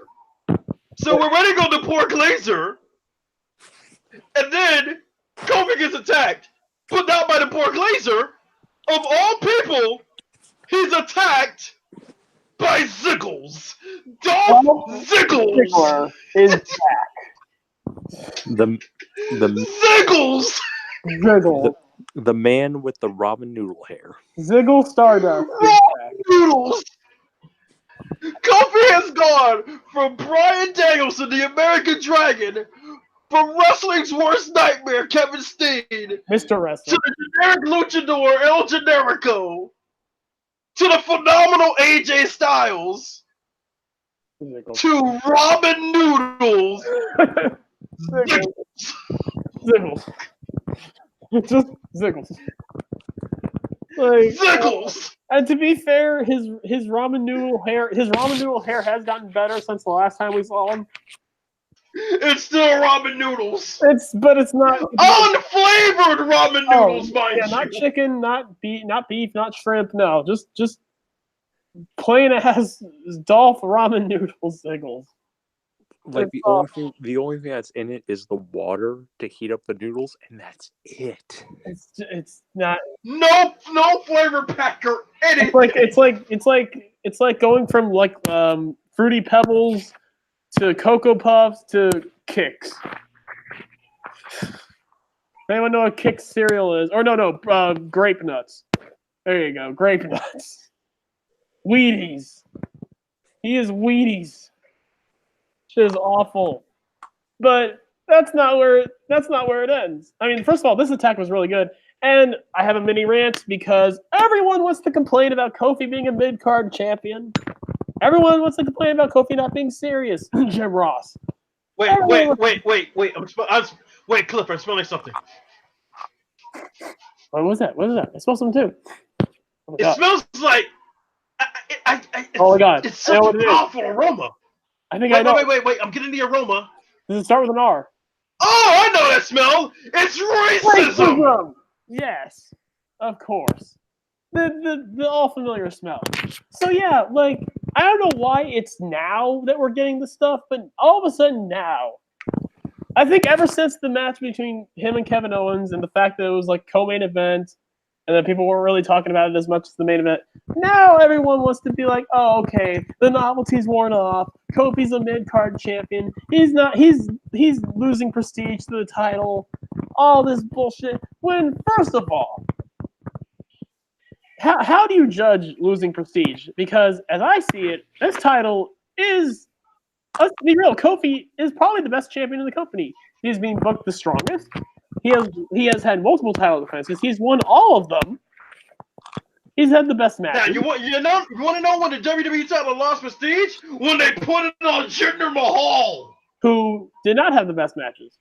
Was not selling merch, as the New Day is. Who was racist in his feud with Nakamura, mind you. Okay, so the in-ring work isn't why the championship is losing prestige. Let's go to the mic work. Mic work is fine.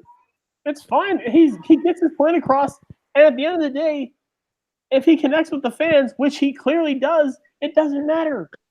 And here's the thing, Kofi maintains a consistent balance of being funny with the New Day shtick, but when it's crunch time... He's not being serious, guys. He's not being serious enough. He's a WWE champion. So basically, they want Kofi Kingston to be Lance Storm. They want him to be serious for a minute. They want no disrespect to Lance Storm. I love Lance Storm. But basically, they want Kofi Kingston to be the Black Lance Storm. They want him to be Lance Storm. They want him to be splendid. They want him to be very serious for a minute. Splendiferous, if you will.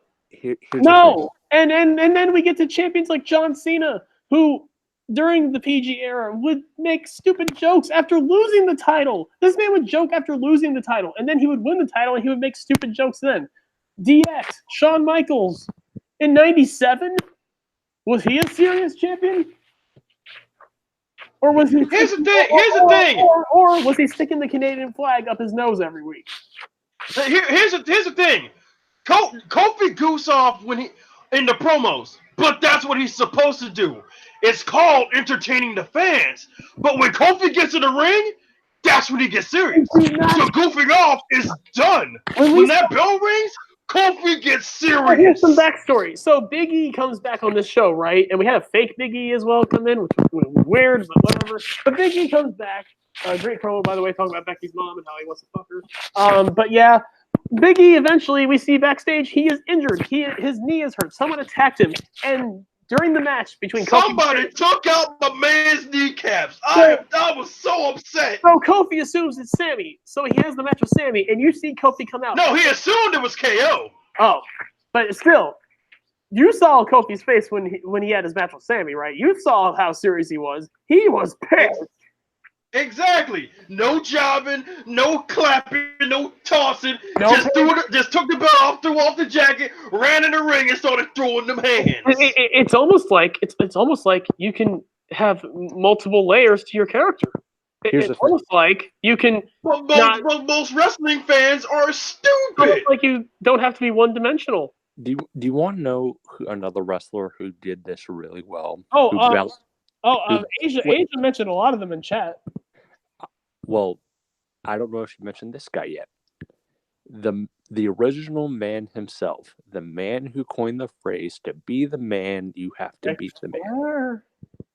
Yeah, exactly. Ric Flair. Ric Flair was a clown when it came to promos. But the minute they got in the ring, he was all business. Like was he more talking about I'm gonna beat you and I'm gonna have a great match and I'm gonna bring prestige, or was he more talking about how all the women on Space Mountain are gonna feel the ride? Well, the thing is, how much suits he was wearing, and how he was tired of holding these alligators down.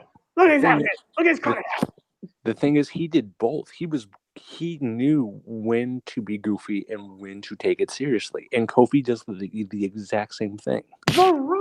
Asia even mentioned Kenny Omega, and she hates Kenny Omega. Kenny Omega is a joke. He dressed as Jasmine on Halloween from fucking Aladdin. But then you get him in this serious mode, and he is strictly serious. He is passionate about this business. He puts everything in to his rivalries. He treats them seriously, and he was one of the best New Japan champions we've had. Kurt Angle, his first world title reign, he was still the milk and cookies Kurt Angle. He was a joke. He was a joke. He was milk and cookies. And then to me, this is the biggest example. The Rock. Was he always serious, or was he talking about pie, strudel, and putting boots? The Rock was never serious. Let's be real. Rock was never serious. Never. He was never serious. Stone Cold, I'll say, until 2001, he was serious, but his heel run, he was not serious. But still, The Rock, one of the biggest, if not the biggest star in wrestling history. And he was always joking around. The Rock even had a segment with The New Day. With Kofi strikes a good balance. He does. Just like all the great champions. Just like Kenny did. Just like Kurt did. Just like The Rock did. Just like Shawn Michaels and DX did. Just like Flair. Just like John Cena. Just like Flair. But since he's black, we have to make him serious. We can't have him having fun. Shut the fuck up. But yeah. It's almost as if Kofi Kingston having fun messes with these people because, I can't have fun. My day's miserable, so Kofi should be miserable because I'm miserable. Because I know what makes a title prestigious and what doesn't. I am the standard bearer for what wrestling is. Okay. You say so. And here's the thing. If Brock cashes in on Kofi or Kofi drops the belt to Roman, I better not hear not one word of these same fans being like, Kofi deserves better. No, you were just whining and complaining about Kofi not being serious. You hypocrites better not say a word when Brock beats Kofi or when whatever happens. Not one word. You already ruined it. You already ruined it. So shut up and enjoy Kofi's reign because honestly, it's the best reign in the company. He's been defending it every night. He's winning. He's being booked strong. New Day is selling the most merch of anyone, as per usual. Like, how is this a flop? How? Whatever. But yes.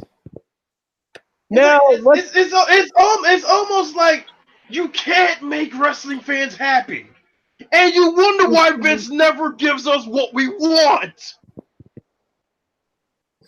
You should just say he has a better reign than Johnny Gargano, and I love Johnny Gargano, but yeah, he's had a better reign than Johnny Wrestling, and Seth Rollins. Let's be real. I'm saying Johnny should have never won it in the first place. Now, is he having a better reign? Actually, is he having a better reign than Seth Rollins?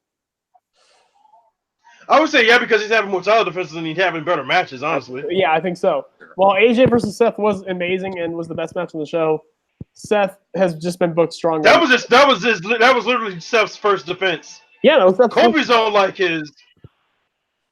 his fourth, his fifth? Like fourth or fifth, yeah. But yeah.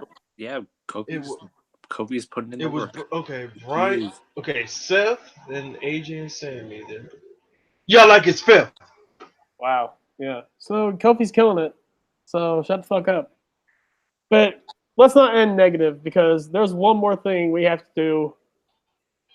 And Jarvarus, I'm gonna let you have the floor again because now we have to talk about Dolph Ziggler's promo. Oh no! This I want it. This promo screamed, sobbed, and reeked of jealousy. He was so sad, jealous. This man was salty, and not the angry salty. This man was sad, the sad type of salty when you're salty about something, and it makes you want to cry. This man had tears. His eyes were red. He couldn't speak right because when Kofi was winning all those titles, it should have been me. It should have been me. He's like, I'm going to beat Kofi Kingston, and then you're one of the ones who's going to be loving me and respecting me. Like, dude, I literally got flashbacks to that TFS episode where Trunks was just looking at Virginia's like, notice me! And Virginia's just like, no! Let me do it right. Notice me! And then in the background, no! There you go.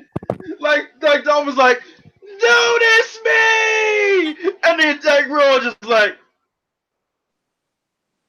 no! But I'm here to steal the show! No! I'm gonna say you haven't. Oh my god, it was so sad and pathetic. It was probably the best Dolph Ziggler promo I've ever seen in my life. Exactly, it was so sad, pathetic, and it was good at the same time. You know what? Dolph being so sad actually worked on me. It made me actually admire him. It worked. You know what? That was a great promo. Good. I almost like the promo just out of pity for him. You know, it was a great promo. It almost made you want to go back. It was like, oh man, you are one sad individual. And if Asia's here, he's like, me feeling sorry for a white man? Fuck out of here. See, I can't really feel bad for Dolph because this has only been happening to him for about a couple years. Yeah. Bro, Kofi had to go through this garbage for 11 years, and that was because Randy Orton had to be, Randy You're Orton. out here crying. Like, I'm sorry, you ain't gone through 11 years. And keep in mind, Kofi has never bitched and complained about it. He's kept Exactly! Kofi has the ultimate right to be that type of way. Because he had the push 11 years ago. But then Randy Orton decided to ruin it. Then you'll be the one to love me. You'll be the one to respect me. Worship me. And again, we're just like, No. No! It should have been me. Should it have been you? Really? Should have. The only time it was you, you ended up getting kicked in the head by Jack Swagger. We the people. We the people giving out concussions. Maybe that's why he's been sucking like he's been concussed. I don't know. But man, that was a beautiful promo. And here's the thing. To say Kofi's a flop champion, but when you look at Dolph Ziggler, this is the most relevant he's been since 2016. And who made that happen? And it took Kofi Kingston to get Dolph Ziggler relevant. But he's a mid-card champion. Okay, all right. You say so. I mean, Dolph is more relevant here than he was in the feud with Seth. But whatever. Yeah, man. Some of these wrestling fans sure did expose their racism this week. Kofi Kingston is a mid-card champion, holding their top title, putting on the best matches of his career, and selling merch and getting the fans' reaction. And how is he mid-card champion again? Like, do people know the definition? Because it's black. Do people know the definition of mid-card? No.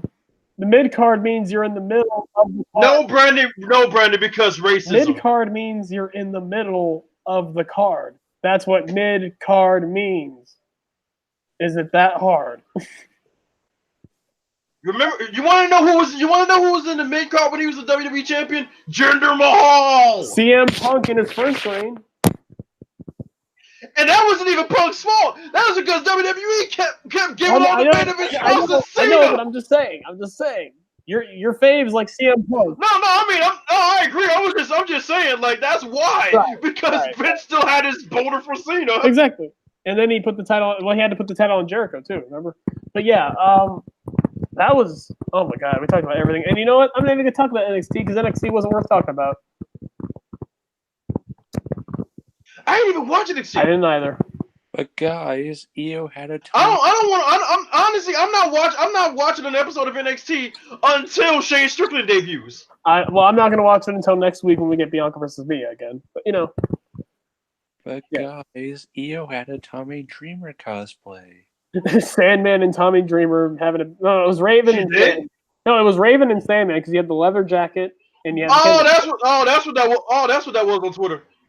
Yeah, she was looking good. Yeah, she was looking good. She looked really good in that. Wait, what? She looked good.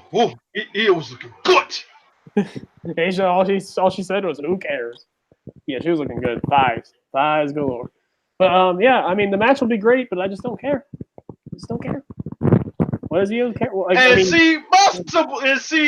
said on Twitter, my simple ass really don't give that much of a damn about the character. As long as I'm entertained with the in-ring work, I'm fine. Right. And but again, I'm simple.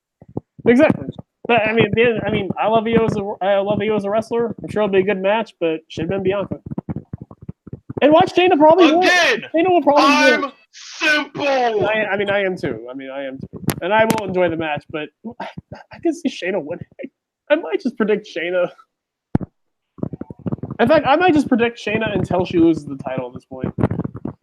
But that's where I am. But that's the thing. You're saying you'll predict Shayna until she loses the title, but you don't know. Right, but when we do preview predictions for TakeOver, I'm picking Shayna every time now.